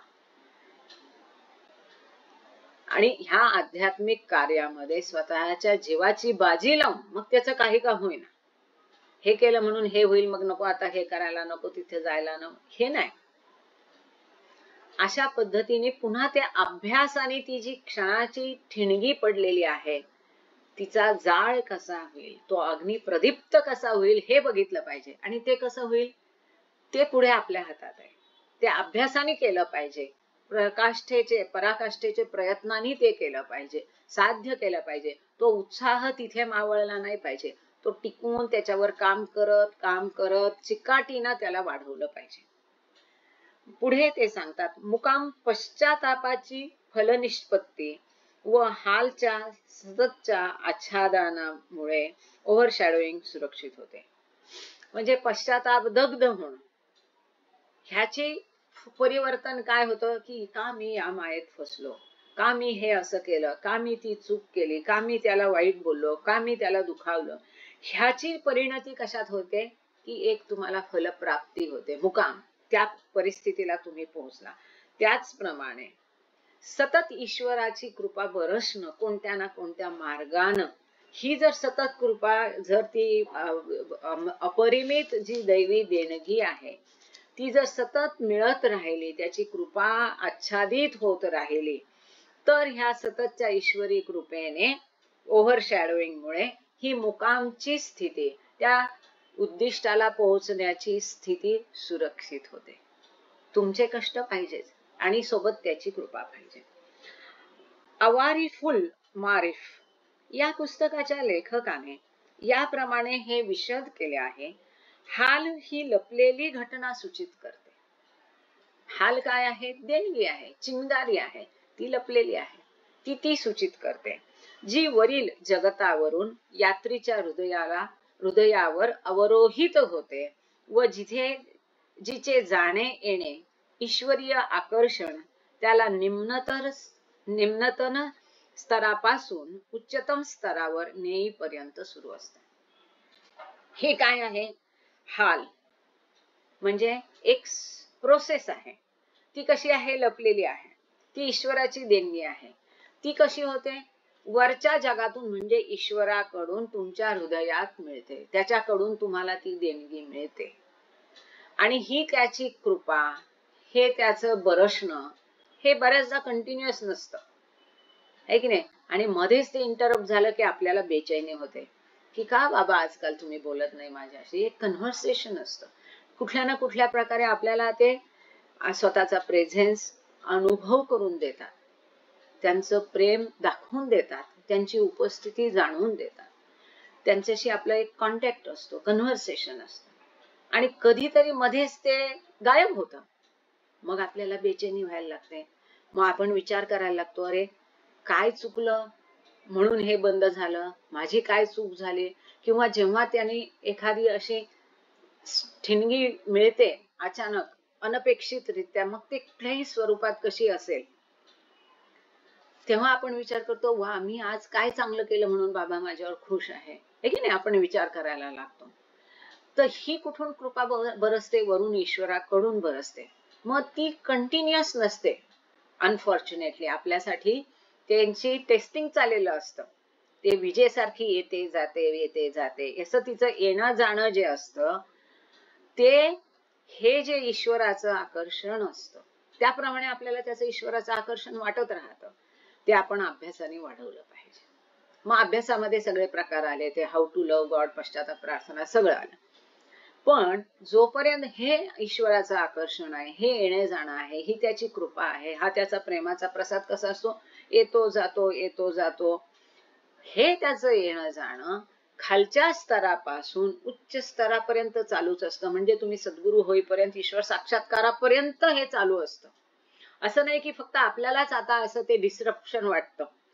आज बाबांची कृपा झाली, आज बाबांशी छान डायलॉग झाला, बाबा बोलतायत, कन्व्हर्सेशन चालू आहे, आतून बोलतायत, आणि उद्या नाही, मग अरे महिनाभर नाही, अरे बाबांचं आता प्रेझेन्स जाणवत नाही, बाबा दूर गेल्यासारखं एक असतं. ते ज्याचं त्याचं त्याला जाणवेल. असं हे जे इंटरप्शन, डिस्ट्रप्शन, त्याचे बरसणं, गायब घणं, म्हणजे त्याला आपण वळवाचा पाऊस म्हणू शकतो. त्या वळवाच्या पावसासारखं ही ईश्वराची कृपा येते जाते, हे शेवटच्या क्षणापर्यंत चालू असतं, खालच्या स्थितीपासून. म्हणूनच बाबांनी जे महत्वाचं वाक्य दिलंय त्याचा बऱ्याच लोकांना अर्थच कळत नाही. काय की शेवट त्यावर सतत तुझा दामन आमच्या हातात घट्ट राहू दे, अगदी शेवटच्या क्षणापर्यंत. आणि महत्वाचं मराठीमध्ये सगळेजण विसरतात, शेवटच्या क्षणी देखील. कारण शेवटचा क्षण म्हणजे फना फिलाह. त्यावेळेस जरी त्यांचा दामन हातातून सुटला तर तुम्ही फनामध्येच अडकून राहणार, फना फिल्ला होणारच नाही, जे अंतिम उद्दिष्ट आहे. म्हणून हा जो ईश्वराच्या कृपेचा दामन बाबा जे सांगतात की कायम घट्ट धरून ठेवा, सतत, थ्रू थिक्स अँड थिन्स. मग काही हो, पाताळ बुडी काय म्हणतात, जगबुडी येवो काही हो, सतत त्याचा दामन, सतत सगळ्या स्थितीत आपण घट्ट धरून ठेवायचं. कारण त्याची कृपा जी आहे ती येते जाते, ती कायम राहण्यासाठी, धरून ठेवण्यासाठी अभ्यास पाहिजे, पण त्याचा दामन घट्ट धरून ठेवला पाहिजे. तो कुठल्याही परिस्थितीतून ढिला नाही होता. आणि ती कायम म्हणजे ह्या शरीराचा श्वास हा अर्थ आहेच. कारण बाबांनी सांगितलं की जे शेवटच्या क्षणी माझं नाव घेतात, दे कम टू मी. त्याचप्रमाणे याचा दुसरा महत्वाचा अर्थ दुसऱ्या ठिकाणी हे सांगितलंय की शेवटच्या क्षणी म्हणजे ईश्वर साक्षात्काराच्या वेळेला सुद्धा तो दामन हातातून सुटला नाही पाहिजे. मुकाम हे मार्गावरील स्थानक आहे, ज्या ठिकाणी यात्री येऊन पोहोचतो. ते त्याच्या मुकामाचे ठिकाण होते, तो पुढे प्रगत होईपर्यंत. आता यांनी सांगितलं मुकाम. आपल्याला माहितीये मुक्कामाच्या जागी गेलो बा. अरे पूर्वी असायचे छान वाहन, एवढं सगळं यातायात नव्हती, सगळं इकडे तिकडे जाण्याचे. ते लोक विचारायचे मुक्कामाच्या ठिकाणी पोहोचले का? मी मुक्कामी पोहोचलो. असा शब्दप्रयोग होता खेड्यापाड्यांमध्ये, तुम्हाला माहिती आहे की नाही माहित नाही मला. म्हणजे काय, जिथे जायचं मग ते ठिकाण कायमचंच असेल असं नाही. मला 15 दिवसासाठी मेहराबादला जाणं, मी मेहराबादला पोहोचणं म्हणजे मी मुक्कामी पोहोचले, हो की नाही. मग मेहराबाद असेल, पुणे असेल, नगर असेल, नाशिक असेल, जिथे कुठे जायचं ते म्हणजे मुक्काम, म्हणजे ते आपलं जायचं ठिकाण. तिथे आपण कधीपर्यंत राहतो, तिथून पुढे आपलं जे काही कार्य आहे ते करायला जिथे जायचं तिथपर्यंत, आहे की नाही. आता इथून लोक श्रीलंकेला गेले, श्रीलंकेला गेले म्हणजे मुक्कामी पोहोचले. आता श्रीलंकेहून परत कोणी हैदराबादला जाणार, कोणी नागपूरला जाणार, कोणी मुंबईला येणार, परत त्यांचं येणं म्हणजे पुन्हा मुक्कामी पोहोचणंच आहे. म्हणून हा मुक्काम म्हणजे जाण्याचं ठिकाण आहे. ज्याला जिथे जायचं त्या जाण्याच्या पर्यंत तो यात्री त्या ठिकाणी असतो. कधीपर्यंत असतो, पुन्हा पुढे प्रगत होईपर्यंत. याचा अर्थ काय, ह्या ज्या सप्त भूमिका आहेत, पहिली भूमिका, दुसरी भूमिका, तिसरी भूमिका, चौथी भूमिका, पाचवी भूमिका, सहावी भूमिका, हे सगळे मुक्काम आहेत. आता चौथ्या भूमिकेवर म्हणजे थोडक्यात 3 विभागात त्याला करायचं, तर स्थूल जगत, सूक्ष्म जगत, मनोजगत, आणि त्याच्या पुढे कोणतं, विज्ञान जगत. विज्ञान जगत कोणाचं, पूर्ण पुरुषाचं, सद्गुरूचं. मग स्थूल जगातून तो सूक्ष्मात गेला म्हणजे मुकामी पोहोचला. आता सूक्ष्म जगाच्या 4 पायऱ्या करून तो जाईल 5व्या भूमिकेत मनोजगतात, म्हणजे तो मनोजगताच्या मुकामी पोहोचला. ह्या अशा पद्धतीने त्यांनी समजून सांगितलेलं आहे. हे मुकाम झालं. आता हाल काय, हाल यात्रीच्या नियंत्रणात नसतो, यात्रीच त्याने नियंत्रित होतो. मुकामही पोहोचणं आपल्या हातात आहे, पण हाल जी म्हणजे काय, तर ईश्वराची कृपा, दैवी कृपा, ती आमच्या हातात नाही. त्याच्यासाठी आम्ही लायक स्वतःला बनवणं इतकंच आपल्या हातात आहे, पण त्याचा अट्टाहास करून ती मिळत नसते. जेव्हा आमचे कर्मच असे असेल की ज्याने तो अत्यंत आनंदित होईल, प्रमोदित होईल, त्यावेळेला ती कृपा आपोआप त्याची आपल्यावर बरसेल. ती जी चिंगारी आहे त्याच्या प्रेमाची, दैवी प्रेमाची, दैवी देणगीची, दैवी प्रेमाच्या देणगीची, दैवी कृपेची देणगी, ती आपोआप ठिणगेल. म्हणजेच काय की हाल हा त्या यात्रीच्या नियंत्रणात नसतो, आपल्या हातात नसतो. पण ती जी ईश्वरी प्रेमाची, दैवी प्रेमाची ठिणगी पडेल, त्याने आपण मात्र नियंत्रित होतो. जशीच ती कृपा होईल तो माणूस बदलून जातो, पूर्ण नखशिखांत माणूस बदलतो एकदा दैवी कृपा त्याच्यावरती झाल्यानंतर. मुकाम यात्रीच्या अधिपत्यात असतो. कोणत्या मुकामी जायचं हे आपण ठरवायचं असतं, म्हणजे त्याच्या तो नियंत्रणात असतो. याच्या उलट हाल ही देणगी माओहिब आहे. हाल आमच्या नियंत्रणात नाही. कुठे पोहोचायचं आमच्या नियंत्रणात आहे, पण कशा परिस्थितीत आपण तिथे पोहोचणार हे आपल्या नियंत्रणात आहे का, नाही. हे खूप सुंदर आहे. मुकाम ही उपलब्धी आहे, कसब म्हणजे त्या मुक्कामी पोहोचणं ही उपलब्धी आहे. हाल हा मुकामाच्या संबंधाशिवाय राहू शकत नाही. कारण कोणत्या हालमध्ये आपण जाणार, मग त्या कुठल्या मुक्कामी आपल्याला पोहोचायचं. एखाद्या मुक्कामी पोहोचायचं, बैलगाडीतून पोहोचायचं, बसने पोहोचायचं, ट्रेनने पोहोचायचं, AC2ने पोहोचायचं की विमानाने पोहोचायचं. ही जी साधनं आहेत ते म्हणजे हाल आहे. कोणत्या परिस्थितीत आपण मुक्कामी पोहोचलो, मुक्कामी पोहोचणं आपल्या हातात आहे, पण कोणत्या परिस्थितीत आपण त्या मुक्कामी पोहोचणार हे आपल्या हातात नाही. म्हणजे मुक्कामाला घेऊन जाणार ते कोणती परिस्थिती म्हणजे हाल, की काय हाल आहे की नाही. आपण म्हणतो यात्रा तुमची सुरक्षित होऊ दे, सुखी होऊ दे, हे म्हणजे हाल आहे. कोणत्या परिस्थितीत तुम्ही ती यात्रा केली आणि त्या ठिकाणी पोहोचणं हे आपल्या हातात असतं, पण कोणत्या हालात मध्ये आपण तिथे पोहोचणार हे आपल्या हातात नसतं. म्हणून मुकामाच्या संबंधाशिवाय हाल राहू शकत नाही. मुकाम हा हालच्या संबंधाशिवाय राहू शकत नाही. दोनही एकमेकाच्या संबंध, कारण आपण एका जागून दुसऱ्या ठिकाणी हलणार तेव्हा ते हाल आपल्याला प्राप्ती होणार की कुठल्या हालमध्ये पोहोचलं, कुठल्या परिस्थितीत पोहोचलं. आपण जर कुठे जाणारच नाही, एका जागी बसणार, तर काय त्या हालचा संबंधच नाही. आणि जर मुकामाला जायचंय तर हाल आहे आणि हाल आला तर आपण त्या मुकामाला पोहोचणार, म्हणजे दोन्हीचा परस्पर संबंध आहे. इथे हाल म्हणजे ईश्वराची कृपा झाली तर तुम्ही पुढच्या पायरीला जाणं हे अपरिहार्य आहे.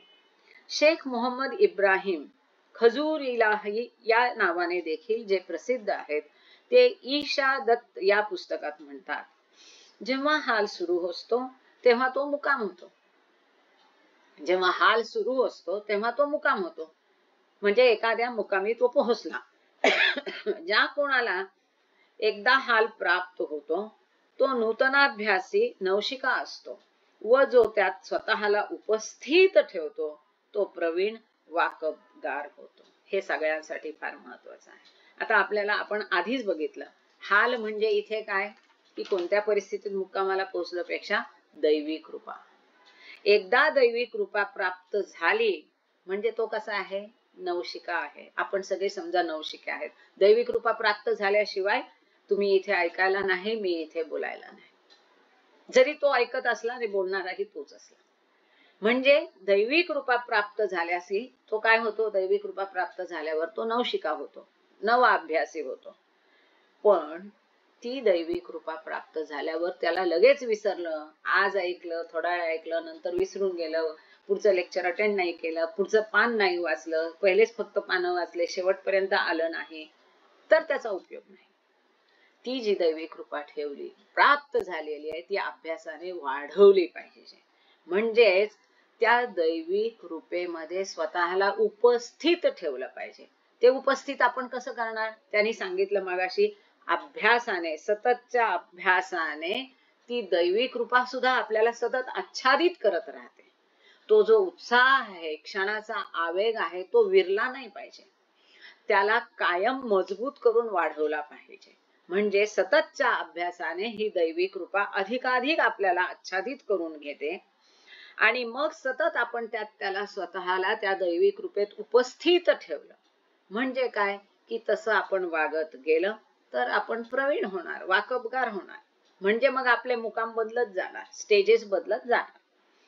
मेहर बाबा स्पष्ट करतात की शब्दाच्या सामान्य अर्थाने हाल मार्गाच्या पहिल्या भूमिकेपासून तो 6व्या भूमिकेपर्यंतच्या सापेक्ष अस्तित्वाचा आंतरिक अनुभव आहे, जो नियंत्रित व अनियंत्रित परमानंदाला समाविष्ट करतो. हे अत्यंत सुंदर आहे.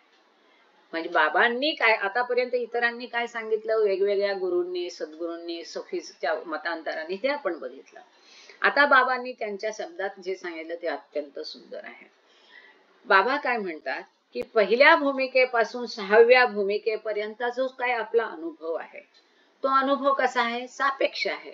5व्या भूमिकेचा अनुभव वेगळा असेल, 6वीचा वेगळा असेल. आता 6व्याचा वेगळा का झाला, कारण 5व्याचं तिथं आहे म्हणून, म्हणजे ते एक दुसऱ्यावर निर्भर आहे, म्हणजेच सापेक्ष आहे, म्हणजे तिथे आंतरिक अनुभव आहे. आता हा अनुभव जो आहे त्यामध्ये परमानंद समाविष्ट आहेच. आता तो परमानंद नियंत्रित असेल किंवा अनलिमिटेड असेल किंवा अनलिमिटेड असेल. जसं मस्तांमध्ये तो अनियंत्रित आनंद असतो, तो त्यांना हे होत नाही आणि मग त्यांना स्वतःचं भान राहत नाही. म्हणजेच हाल हा पहिल्या भूमिकेपासून 6व्या भूमिकेपर्यंत असतो. विशेष अर्थाने पुढे बाबा सांगतात, विशेष अर्थाने हाल ही दिव्य परमानंदाची अवस्था आहे. नॅचरली दैवी कृपा म्हणजे परमानंद असणारच. आतापर्यंत आपण काय बघितलं, हाल म्हणजे दैवी कृपा, त्याची चिनगारी. आता बाबा इथे काय सांगतात, हाल ही दिव्य परमानंदाची अवस्था आहे, ज्याला दैवी कृपा मिळेल, मग ती थोडी मिळू दे, चिनगारी मिळू दे, ठिणगी मिळू दे, आनंदच आनंद. तर बाबा इथे सांगतात ही हालची अवस्था ही दिव्य परमानंदाची अवस्था आहे आणि जी त्याच्या सापेक्ष मुकामानुसार शक्तीच्या अंशात नित्य अनुभवली जाते. 4थ्या भूमिकेत शक्ती अमर्याद शक्ती प्राप्त होते, मग तिथे आनंद पण अधिक मिळतो. जसं आपण पहिल्या भूमिकेत थोडा आनंद मिळतो, दुसऱ्यात तो अधिक वाढतो, तिसऱ्यात अधिक द्विगुणित होतो. शक्ती अधिकाधिक तिथे मिळवलेल्या शक्तींचा अनुभव यायला लागतो, त्याचे भान यायला लागतं. 4थ्या भूमिकेत अधिकाधिक शक्ती आहे. मग जशी ती भूमिका बदलते त्या भूमिकेच्या, म्हणजेच भूमिकेवर असतो म्हणजे कुठे असतो आपण मगाशी बघितल्याप्रमाणे मुकामावर असतो. म्हणजेच मुकामावर गेल्यावर त्या परिस्थितीप्रमाणे, त्या शक्तीप्रमाणे ती हालची अवस्था, अनंत आनंदाची अवस्था बदलते. किती छान सांगितलंय बाबांनी. हाल म्हणजे काय? दिव्य परमानंद. मुकाम म्हणजे काय? ती परिस्थिती, ती भूमिका, त्या त्या स्टेजवर तसा तसा परमानंद तशा तशा शक्तींप्रमाणे बदलत राहतो. वेदांतामध्ये हालला भाव आणि मुकामाला स्थान म्हटले आहे. थोडक्यात इथे आपल्याला सगळं कन्फ्युजन दूर होईल. याच हाल आणि मुकामला वेदांतात काय म्हटलंय? भाव. जैसा ज्याचा भाव तैसा त्याचा देव. आपण म्हणतो की नाही, की जसा भाव असेल, हा अंतरीचा भाव कुठून येतो? त्याच्या कृपेतून येतो. म्हणजेच तो आनंदाची स्थिती आहे. म्हणजेच तो ह्याला आपण भाविक म्हणतो. का? कारण तो देवाच्या आनंदात डुबलेला असतो म्हणून त्याला भाविक म्हणतात. म्हणजे आपल्या भाषेत, वेदांताच्या भाषेत हाल म्हणजे भाव, भाव म्हणजे दिव्य आनंद, परमानंद, दैवी आनंद, दैवी कृपा म्हणजे हाल. आणि मुकाम म्हणजे स्थान. कुठल्या स्थानाला तो गेला? वैकुंठाला गेला, स्वर्गात गेला, त्याला परमानंदाची प्राप्ती झाली, तो ईश्वरात विलीन झाला, अखंड आनंदात लीन झाला. हे जे आपण म्हणतो ह्याला मोठे अर्थ आहेत. तर वेदांतामध्ये हाल म्हणजे भाव आणि मुकाम म्हणजे स्थान. मुकाम हे विशिष्ट मुकाम हे विशिष्ट अनुभवात ठराविक स्तरावरील यात्रिकाचे स्थान आहे, की त्याचा एक विशिष्ट अनुभव आहे, त्याचं यात्रीचं एक स्थान आहे, ठिकाण आहे, ते म्हणजे त्याचा मुकाम. म्हणजे चौथी भूमिका, पाचवी भूमिका, सहावी भूमिका. हाल व मुकाम सहाव्या भूमिकेपर्यंत आणि भूमिकेवर बरोबर असतात. आता बाबा पुढे सांगतात हे महत्वाचं, की हाल आणि मुकाम ईश्वराचा जो आनंद आहे, त्याची कृपा आहे, त्या कृपेद्वारे मिळणारा आनंद आणि ते ठिकाण, मुक्कामाचं ठिकाण, हे दे गो हँड इन हँड, सोबतच जातात. कुठपर्यंत? सहाव्या भूमिकेपर्यंत. हे महत्वाचं आहे. हाल मुकामावर वर्चस्व गाजवतो, मुकाम महत्वाचा नाही. तिथे ज्याप्रमाणे परमानंद असेल, तो परमानंद, ती ईश्वरी कृपा त्या स्थितीवर, त्या स्टेजवर, त्या भूमिकेवर वर्चस्व गाजवते. हाल व मुकाम सातव्या भूमिकेवर अस्तित्वात नसतात. अत्यंत अत्यंत महत्वाचं हे. का? हाल आणि मुकाम ह्या काय आहेत? आधीच बाबांनी सांगितलं, सापेक्ष संज्ञा आहेत. म्हणजे एक दुसऱ्यावर निर्भर असलेल्या. सापेक्ष संज्ञा कुठे असतात? द्वैतामध्ये असतात. सातवी भूमिका म्हणजे अद्वैत भाव. तिथे मायावी जगत संपलेलं, ईश्वर फक्त अस्तित्वात आहे. मग जिथे अद्वैत आहे तिथे सापेक्ष नाही, सगळं निरपेक्ष आहे. मग हा हाल आणि मुकाम तिथे राहणार कसा? म्हणजेच हा हाल किंवा मुकाम सातव्या भूमिकेत अस्तित्वात नसतात. आय होप हे क्लिअर झालंय. कारण तिथे माया नाही, तिथे द्वैत नाही, द्वंद्व नाही, सापेक्ष निरपेक्ष नाही, अद्वैत आहे. अद्वैत आहे म्हणून हाल आणि मुकाम सातव्या जगात नसतात. It is as simple as it is. जेथे हाल आहे तेथे, ते बाबांनी पुढे सांगितलं पहा, जेथे हाल आहे तेथे द्वैत आहे. जेव्हा एखादा सातव्या भूमिकेवरून सामान्य चेतनेप्रत खाली येतो म्हणजे नराचा नारायण होतो व कोणत्याही भूमिकेवर कर्तव्य पार पाडण्यासाठी प्रस्थापित करतो.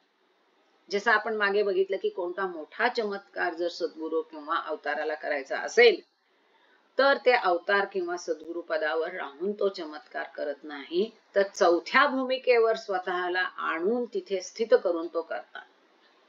आणि असा चमत्कार फार अपवादाने केला जातो. खूप मोठा विश्वव्यापी चमत्कार असेल सगळ्यांच्या आध्यात्मिक कल्याणासाठी तरच. म्हणजे इथे ते म्हटलंय, कोणत्याही भूमिकेवर कर्तव्य पार पाडण्यासाठी प्रस्थापित करतो तेव्हा ती भूमिका त्याचा मुकाम होते. जेव्हा सद्गुरू, जसं बाबांनी सांगितलं की ख्राइस्टने, येशू ख्रिस्ताने सगळं आपलं उरलेलं कार्य, अवतार कार्य काश्मीरमध्ये राहून केलं, पण इन डिस्गाईज केलं. स्वतःचं नाव, खरं नाव, वेश, रूप बदलून केलं. आणि पाचव्या भूमिकेवर त्याने स्वतःला स्थित करून ती सगळी कामं केली. आणि जितकं स्थूलाचं भान अधिक, तितक्या वेदना यातना अधिक, हेही बाबांनी सांगितलं. म्हणजे काय, की जेव्हा ख्रिस्ताने स्वतःला पाचव्या भूमिकेवर स्थित केलं तो त्याचा मुकाम झाला.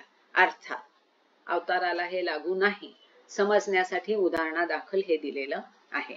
अशा प्रकारे कुतुब सद्गुरु करता तेथे हाल नाही. का? द्वैत नाही, तिथे अद्वैत आहे. सद्गुरु आणि सातवी भूमिका म्हणजे अद्वैत, आणि हाल आणि मुकाम ह्या सापेक्ष भूमिका आहेत, दुसऱ्यावर निर्भर आहे. म्हणून सातव्या भूमिकेत आणि सद्गुरु किंवा कुतुब अवस्थेत हाल नाही, केवळ मुकामच आहे. अंतिम गंतव्य स्थानाला ते पोचलेले, आपल्या मुक्कामी पोचलेले. एखाद्याने ईश्वरी साक्षात्कार प्राप्त केला म्हणजे तो त्याच्या मुक्कामी पोहोचला. एखाद्याने सद्गुरुपद मिळवलं म्हणजे तो त्याच्या मुक्कामी पोहोचला. म्हणून तिथे मुक्काम आहे पण हाल नाही. सामान्य माणसे जी प्रकृतीने भावना प्रधान असतात, संगीत ऐकताना सामान्य हालचा उपभोग घेतात.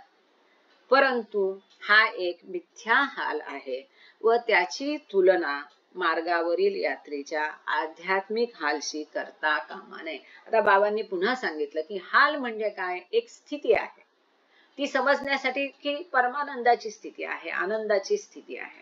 म्हणजे कशी असते? समजा आपण एखादं संगीत ऐकतोय, कुणाला क्लासिकल आवडत असेल, कुणाला सुगम संगीत असेल, कुणाला भावगीत आवडत असेल, छान भारावून जातो एखाद्याला. नुसतं संतूर वाद्य ऐकलं, मोहन वीणा ऐकली, काही शब्द नाहीत पण त्या आनंदाने आपण भारावून जातो. अगदी खूप इतकं पिसासारखं हलकं वाटून हेलावून जातो, भारावून जातो, काय करावं आणि काय नाही. ही जी अवस्था असते ती एक हाल आहे, एक परिस्थिती आहे. आपण त्याचा अनुभव घेतो, आनंदाचा, अत्यधिक आनंदाचा उपभोग घेतो.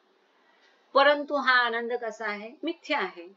कारण ते संगीत, ते सगळं ह्या मिथ्या जगातलं, द्वैताच्या जगातलं, मायेच्या जगातलं, म्हणून तो हाल मिथ्या हाल आहे. त्याची तुलना मार्गावरच्या यात्रेला जो परमानंद मिळतो त्याच्याशी करता कामा नये.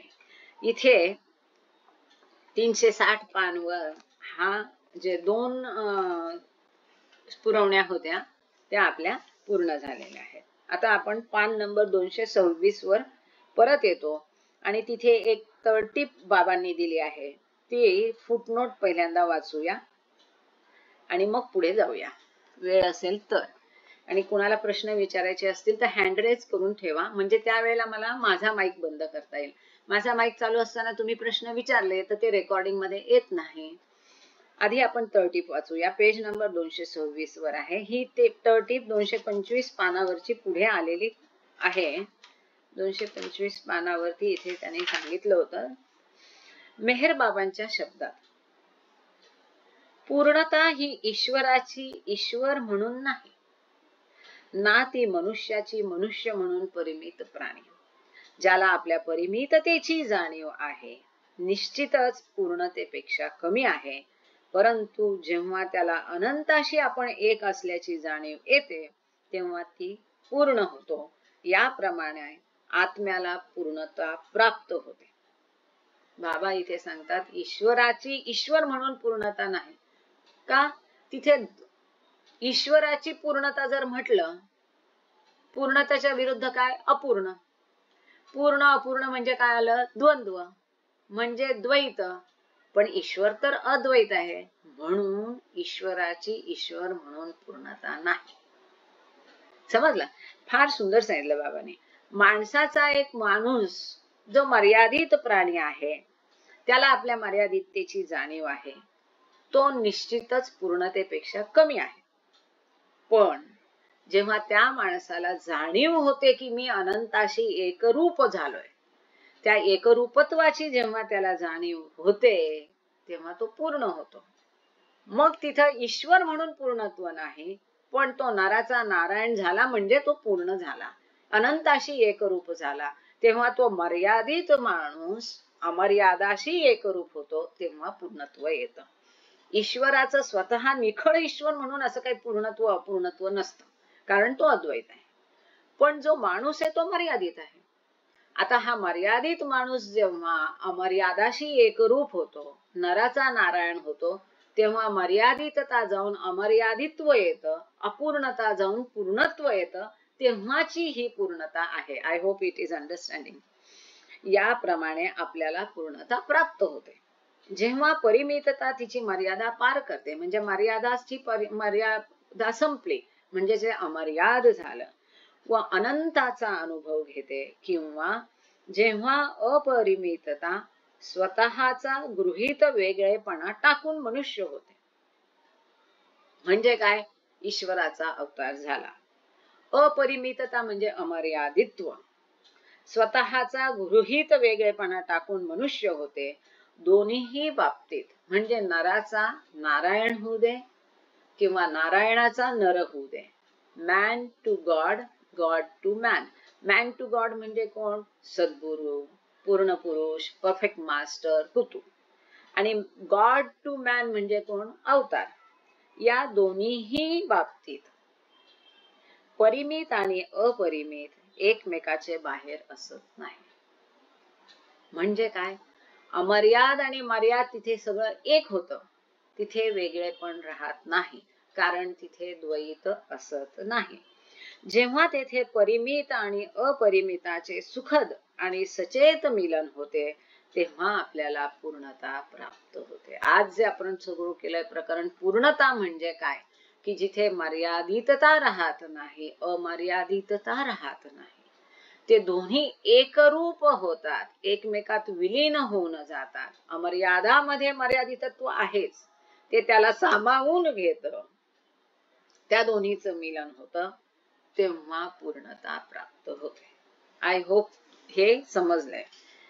अच्छा, आता ईश्वर म्हणजे, एक मिनिट हा, बर 50 झालेले आहे. काही प्रश्न याबद्दल आहेत का कुणाला? नाहीतर आपण पुढचा पॅरेग्राफ सुरू करूया. फार सुंदर आहे याच्या पुढचं. आता ईश्वर, ईश्वर म्हणजे काय, तो कसा असतो, त्याचं अमर्यादित्व कसं असतं, हे सगळं बाबांच्या भाषेत आपल्याला वाचायचंय. आपण पुढे जाऊया की कुणाला काही विचारायचंय?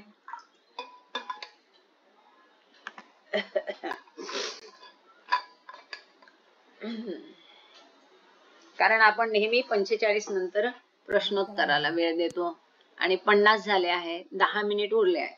जर प्रश्न असतील तर प्रश्न घेऊ, किंवा आता आपण मागच्या सेशन,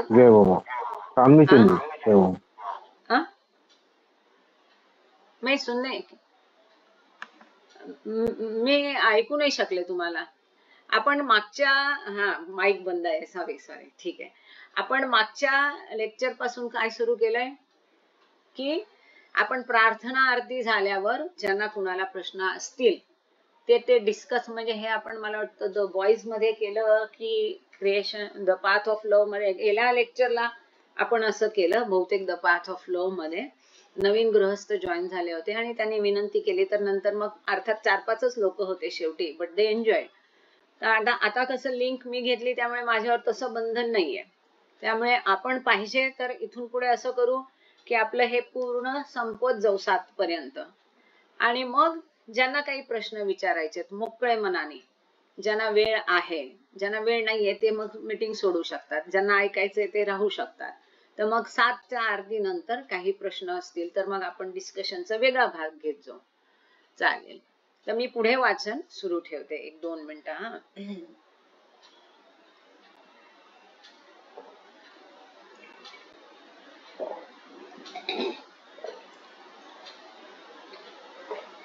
तो डिस्कशनचंही छान झालं गेल्या वेळेला, मला वाटतं द पाथ ऑफ लव्ह गुरुवारच्या ह्याच्यात. मग ते डिस्कशनचं पण ऍक्च्युली ते अनुभव सांगतायत असं गृहीत धरून मी रेकॉर्डिंगला सुरुवात केली होती, पण पुढे ते चर्चात्मक झालं आणि चांगली झाली. मग ते रेकॉर्डिंग करून ते अपलोड पण केलंय, ज्यांनी नसेल ऐकलं ते ऐकू शकतात. ईश्वर म्हणजेच अस्तित्व शाश्वत, अपरिमित व चराचराला व्यापणारे सर्वव्यापी आहे. जे परवरदिगार प्रार्थना ही परिपूर्ण सर्वांग सुंदर आहे. सगळं गीता, सगळं रहस्य, सगळं पुराण, सगळं कुराण, सगळं बायबल, सगळं गॉड स्पीक्स, संपूर्ण त्या छोट्या प्रार्थनेत बाबांनी अख्खं सामावलंय. आता इथे काय म्हणतात, ईश्वर म्हणजे काय आहे, अस्तित्व जे आहे केवळ ते म्हणजे ईश्वर. ते अस्तित्व कसं आहे, कधीही नाश न पावणार, शाश्वत. म्हणून तो कसा आहे? अमर्याद आहे. संपूर्ण चराचराला चर आणि अचर म्हणजे काय?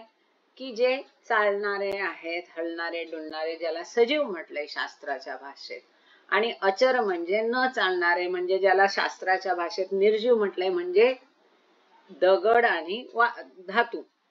या सगळ्यांना ईश्वर व्यापतो.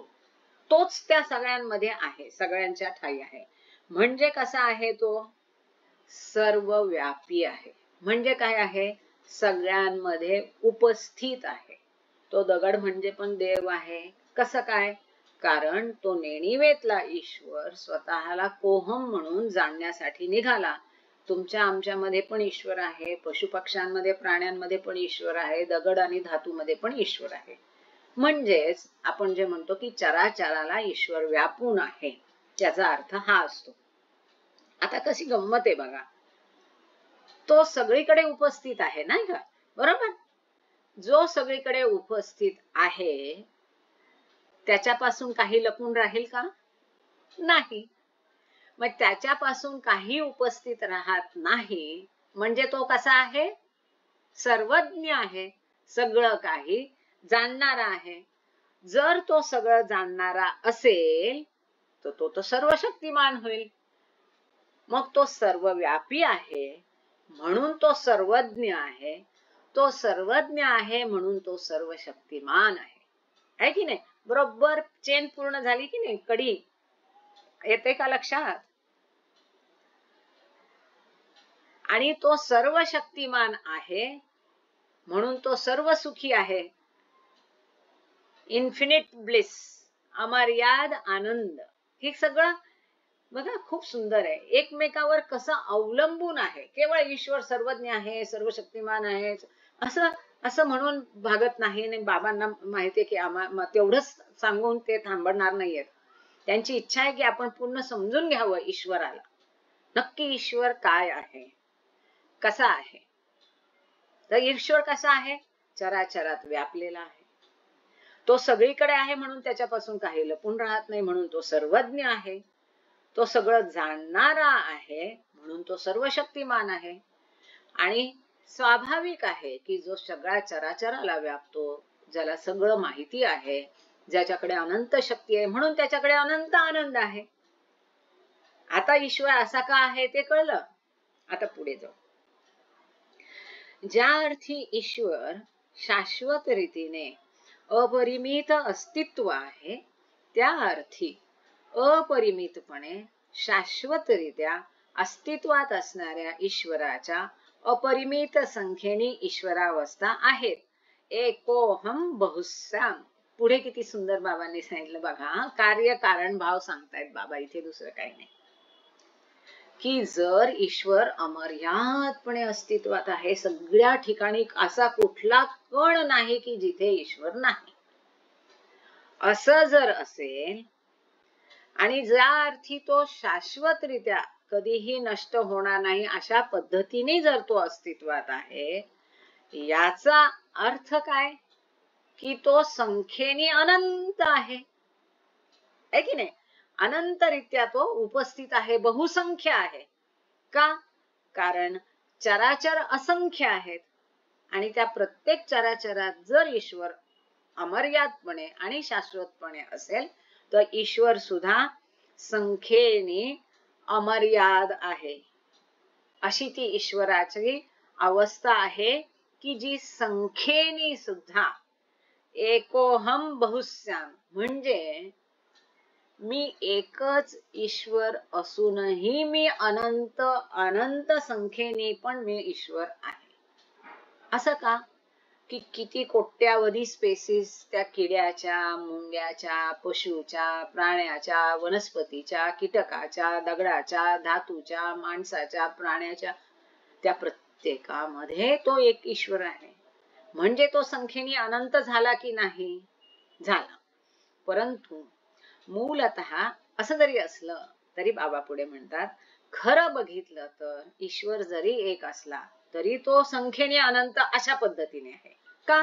कारण तो चराचरात व्यापून आहे, सगळ्यांमध्ये तो आहे. त्याच्या कोट्यावधी स्पेसिस प्रत्येकाच्या म्हटल्यावर तो संख्येने बहु आला, जास्त झाला, असंख्य झाला.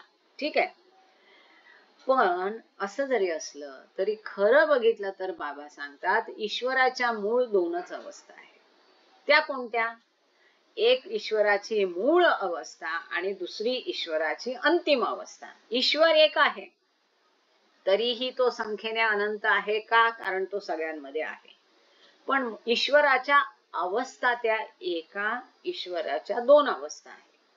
पहिली अवस्था मूळ अवस्था म्हणजे कोणती? कुणीतरी सांगा बघून. परात्पर ब्रह्मच. Very good, very good. अगदी परफेक्टली सेड. ईश्वराची मूळ अवस्था म्हणजे बियॉन्ड गॉड स्टेट, परात्पर परब्रह्म अवस्था. ती ईश्वराची मूळ अवस्था आहे. म्हणजे तिथे कसं आहे? ईश्वर आहे पण चैतन्य नाही. त्याला माहित नाही की मी ईश्वर आहे. त्याला भान नाही. बेभान भगवान ज्याला बाबांनी म्हटलंय, अशी ती ईश्वराची मूळ अवस्था. आता दुसरी अवस्था म्हणजे अंतिम अवस्था. अंतिम अवस्था म्हणजे कोणती? जी आता आपण समजून घेतली की त्याला माहित नाही मी ईश्वर आहे. मग त्या नेणिवेतल्या आत्माचा प्रवास सुरू झाला. मग उत्क्रांती, आंतरवर्ती विकास याच्या मार्गाने चेतनतया भान असताना कॉन्शियसली त्यांनी समजून घेतलं, अरे मी तर ईश्वर आहे. मग तिथे जो ईश्वर आहे तो काय आहे? परमात्मा किंवा परब्रह्म अवस्था. ही ईश्वराची दुसरी अवस्था. म्हणजे ती अवस्था कशी आहे? तिथे त्रिगुणात्मक पैलू आहेत, त्रिगुणात्मक कार्य आहे, कर्ता धर्ता हर्ता आहे आणि तिथे तो अनंत शक्ती, अनंत ज्ञान, अनंत आनंद आहे. आणि हे कसं? त्याला जाणीव आहे की मी ईश्वर आहे. जाणीवपूर्वक ती त्याने अवस्था त्याची, ही अवस्था म्हणजे ईश्वराची दुसरी अवस्था. ईश्वर एकच, दोन अवस्था मूळ मध्ये. एक मूळ अवस्था आणि दुसरी जी आहे त्याला बाबांनी इथे अंतिम अवस्था म्हटलंय, की ज्याला आपण परब्रह्म अवस्था म्हणतो किंवा परमात्मा अवस्था म्हणतो किंवा ईश्वर फक्त, गॉडमॅन नाही. गॉडमॅन हा अवतार झाला. ईश्वर फक्त, फक्त परब्रह्म अवस्था किंवा परमात्मा अवस्था किंवा ईश्वर अवस्था. का? सातव्या भूमिकेत फना फिल्लाह म्हणजे जी अवस्था ती प्राप्त होते ती म्हणजे ईश्वर अवस्था. आता 7 वाजले आहेत. बरोबर 7ला आपण प्रार्थना सुरू करतो. तर तुम्ही आज सच्चिदानंद सतीशचंद्र गवंडे पाटील गोकुळ गवंडावरून प्रार्थना म्हणतील. मराठीतली प्रार्थना छान म्हणा बिनचूकपणे. थँक्यू बाबा, थँक्यू ऑल. अवतार मेहर बाबा की जय. तुमचा माईक ओपन करून सुरू करा प्रार्थना. जय बाबा. जय बाबा. अवतार मेहर बाबा की जय. अवतार मेहर बाबा की जय. अवतार मेहर बाबा की जय. हे देवादी देवा, सर्वांचे पालन करणारा व रक्षण करणारा तू अनादि व अनंत आहेस. तू अदाती व अतुलनीय आहेस. तुझा थांब कोणालाही लागू शकत नाही. तुझ्या ठाई रंग नाही, अव्यक्ती नाही, रूप नाही, तसेच गुणही पण नाही. तू अमर्याद आणि अगाध आहेस. तर्क व कल्पना या पलीकडे आहेस. तू सनातन व अविनाशी आहेस. तू अविभाज्य आहेस. दिव्य दृष्टीशिवाय तुला कोणीही पाहू शकणार नाही. तू सतत होतास, तू सतत आहेस व सतत राहशील. तू सर्व ठिकाणी होस, सर्वात आहेस आणि सर्वांच्या पलीकडे. तू आकाश मंडळात आहेस, पाताळात आहेस. तू एक अव्यक्त आहे व त्रिगुणाच्या पलीकडे आहे. तू तिन्ही गुणात आहेस व त्रिगुणा पलीकडे आहेस. तू अगोचर असून स्वतंत्र आहेस. तू विश्वकर्ता व देवदेव आहेस. तू सर्व मनांचा व बुद्ध्यांचा ज्ञाता आहेस. तू सर्वशक्तिमान व सर्वव्यापी आहेस. तू अनंत ज्ञान, अपशक्ती व अशी आनंद आहेस. तू ज्ञानसिंध आहेस, सर्वज्ञ व अंतज्ञानी आहेस. भूत, वर्तमान व भविष्य याचा तू ज्ञाता असून सर्व ज्ञानच आहेस. तू दयेचा सागर असून सदैव कल्याणकारी आहेस. अनंत गुणांतल्या तू आत्म्याचा आत्मा आहे. सत्य, ज्ञान व आनंद प्रिय आहे. सत्याचा गुण असून प्रेमाचा महासागर आहे. तू आदिप्रसून श्रेष्ठम श्रेष्ठ आहेस. तू प्रभू व परमेश्वर आहे. तू परमदेव असो परात परमात्मा आहेस, परब्रह्म आहेस. अल्लाही इल्लाही एकदान और मध्य व प्रियतम परमेश्वर आहे. तुझे पूजक किंवा एकेन पूजेचे अवतार मेहर बाबा की जय. हे असीम दयासागर प्रभुराज, आमच्या हातून घडलेल्या सर्व पापाबद्दल आम्हाला पश्चाताप होतो. असत्य व अमंगल अशा प्रत्येक विचाराबद्दल, बोलू नये अशा बोलल्या गेल्या प्रत्येक शब्दाबद्दल व करू नये अशा केल्या गेल्या प्रत्येक कृतीबद्दल आम्हाला पश्चाताप होत आहे. स्वार्थाने प्रेरित अशा प्रत्येक कृत्याबद्दल, शब्दाबद्दल व विचाराबद्दल, तसेच देशमुलक असे प्रत्येक कृत्य, शब्द व विचार याच्याही बद्दल आम्हाला पश्चाताप होत आहे. प्रत्येक कामुक विचाराबद्दल व कामुक कृत्याबद्दल आम्हाला पश्चाताप होत आहे.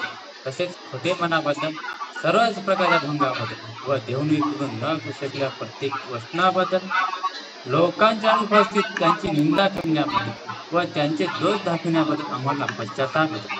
विशेषतः दुसऱ्याची हानी करणाऱ्या प्रत्येक कृत्याबद्दल, प्रत्येक शब्दा आणि दुसऱ्यांना दुःख अशा प्रत्येक इच्छेबद्दल आम्हाला पश्चाताप होतो. हे प्रभुदास, आमच्यावर अपार दया करून आम्ही केलेल्या सर्व पापाबद्दल आम्हाला क्षमा कर. तसेच तुझ्या इच्छेप्रमाणे विचार करण्याच्या, बोलण्याच्या व वागण्याच्या बाबतीत आमच्यातून सतत ज्या चुका झाल्या त्याबद्दल आम्हाला क्षमा कर. हे प्रियतम परमेश्वरा, तुझ्यावर अधिक अधिक प्रेम करण्यासाठी आम्हा सर्वांना तू सहाय्य कर. अधिक आणखी अधिक, त्याहून आणखी अधिक प्रेम करण्याकरता, इतके की तुझ्याशी एकरूप पात्र व्हावे व तुझ्यावर आमचे प्रेम वृद्धिवत व्हावे, यासाठी आम्हास तू मदत कर. आणि बाबा दादा अगदी अखेरच्या क्षणापर्यंत हक्कत राहावं, यासाठी आम्हास तू सहाय्य कर. अवतार मेहर बाबा की जय, अवतार मेहर बाबा की जय, अवतार मेहर बाबा की जय. जय बाबा. जय बाबा जी. मीना भारती आरती बोल रहे हैं ना. जय बाबा. अवतार मेहर बाबा की जय. हुआ लहर से ही है जिसकी सृष्टि का निर्माण, उसकी दैवी अनंत का कैसे हो अनुमान. आदि सचेतन शांति निकेतन, आदि सचेतन शांति निकेतन, नमो ब्रह्म आओ मेहर प्रभु आरती अपनाओ. मेहर प्रभु आरती अपनाओ. प्रेम दीप मैं जलाऊं, प्रेम दीप मैं जलाऊं. निबिड़ अंधेरा मिटता पाऊं, निबिड़ अंधेरा मिटता पाऊं. अपना सब कुछ तुम्हें चढ़ाऊं, अपना सब कुछ तुम्हें चढ़ाऊं. तुम मुझको सरसाओ मेहर प्रभु आरती अपनाओ. मेहर प्रभु आरती अपनाओ.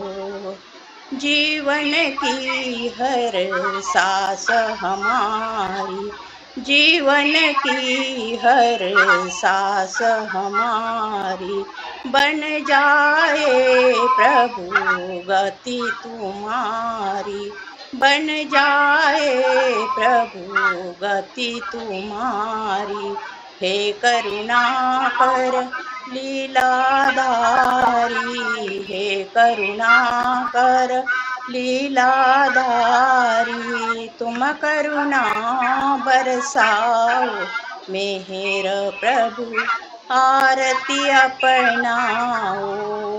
मेहर प्रभु आरती अपनाओ. बने आरती जीवन मेरा, बने आरती जीवन मेरा.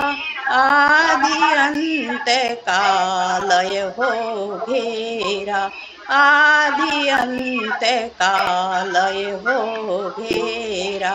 खुले नयन और दिखे सबेरा, खुले नयन और दिखे सबेरा तुम मुझ में छा जाओ मेहर प्रभु आरती अपनाओ मेहर प्रभु आरती अपनाओ आदि सचेतन शांति निकेतन आदि सचेतन शांति निकेतन नमो ब्रह्माओ मेहर प्रभु आरती अपनाओ मेहर प्रभु आरती अपनाओ मेहर प्रभु आरती अपनाओ। अवतार मेहर बाबा की जय। छान छान, थँक्यू. जय बाबा. केतकी जय म्हणते बाबा का ताई. आरती? जय बाबा. एक सेकंड आरती. केतकी हो छान हो म्हणते. म्हणते. जय जय बाबा. बाबा. कर सुरू. हा, व्हिडिओ चालू करत असेल तर चालू कर. जय बाबा. हो. 18 पुराणे शास्त्रे साही वेदही थकले चार तुझा थांगना कुणाला लागला महिमा देवा फार दीन दयाळा परम कृपाळा दीन दयाळा परम कृपाळा हृदय मंदिरिया मिहिर प्रभु आरती घ्याया मिहिर प्रभु आरती घ्याया अश्रुजलाने धुतले हे मन अनुतापाचे वरती आसन प्रीती भक्तीचे हे आवाहन प्रीती भक्तीचे हे आवाहन बसात यावर या मिहिर प्रभु आरती घ्याया मिहिर प्रभु आरती घ्याया रोम रोम हा शरीरामधला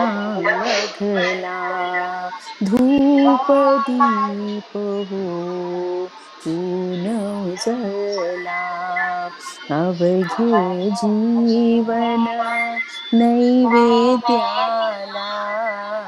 अवघे जीवन नैवेद्याला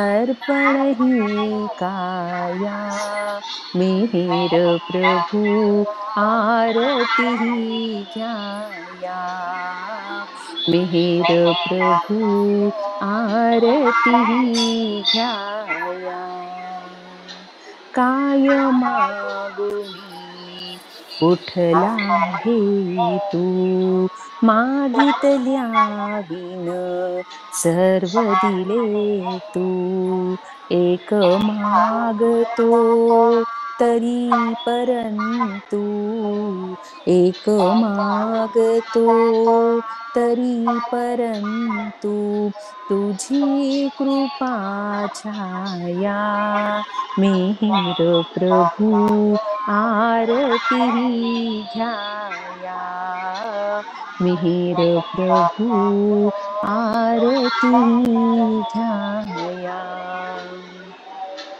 शब्द पांगळे अपुरे पडती मुक्या भावना ओठी अडती कशी गाऊनी तुझी आरती कशी गाऊनी तुझी आरती तूच ये गावया मिहिर प्रभु आरती घ्याया मिहिर प्रभु आरती घ्याया दीन दयाळा परम कृपाळा दीन दयाळा परम कृपाळा हृदय मंदिरिया मिहिर प्रभु आरती घ्याया मिहिर प्रभु आरती घ्याया अवतार मेहर बाबा की जय अवतार मेहर बाबा अवतार की जय मेहर बाबा अवतार की मेहर जय. थँक्यू. जय छान बाबा छान. जय बाबा जय बाबा जय बाबा. शेवटी उघडला. जय बाबा मी मला लक्षातच नाही आलं की उघडलं नाहीये. जय बाबा जय बाबा. जय बाबा जय बाबा. राहू दे आता सगळेजण आपले माईक आणि व्हिडिओ ओपन करून जय बाबा कराल एक दुसऱ्यांना. जय बाबा जय बाबा जय बाबा जय बाबा जय बाबा जय बाबा. जय जय बाबा बाबा काकू. जय बाबा ताई जय जय बाबा जय बाबा जय बाबा. सीमाताई. वा जय रे बाबा. वा. बाळ जय बाळाला बाबा. जय बाबा. बाळ पण मुंडे घालून जय बाबा करते. जय बाबा जय बाबा करतोय ना तो केतकीची नाच. जय बाबा आंटी जय बाबा जय बाबा जय बाबा. मणी जय आंटी. जय बाबा जय जय बाबा जय बाबा. टिपको जय बाबा. किती लहान आहे जय जय बाबा बाबा करतोय. जय बाबा जय बाबा. सगळं जय ऐकून बाबा. जय बाबा. बाबा जय बाबा जय बाबा. जय बाबा. अवतार मेहर मेहर बाबा बाबा की की जय. जय अवतार मेहर बाबा की जय. अवतार मेहर बाबा की जय. मी बंद करत नाहीये. 2 मिनिटात आल्या. कोणी बेल वाजवली दारावर आलंय. फक्त रेकॉर्ड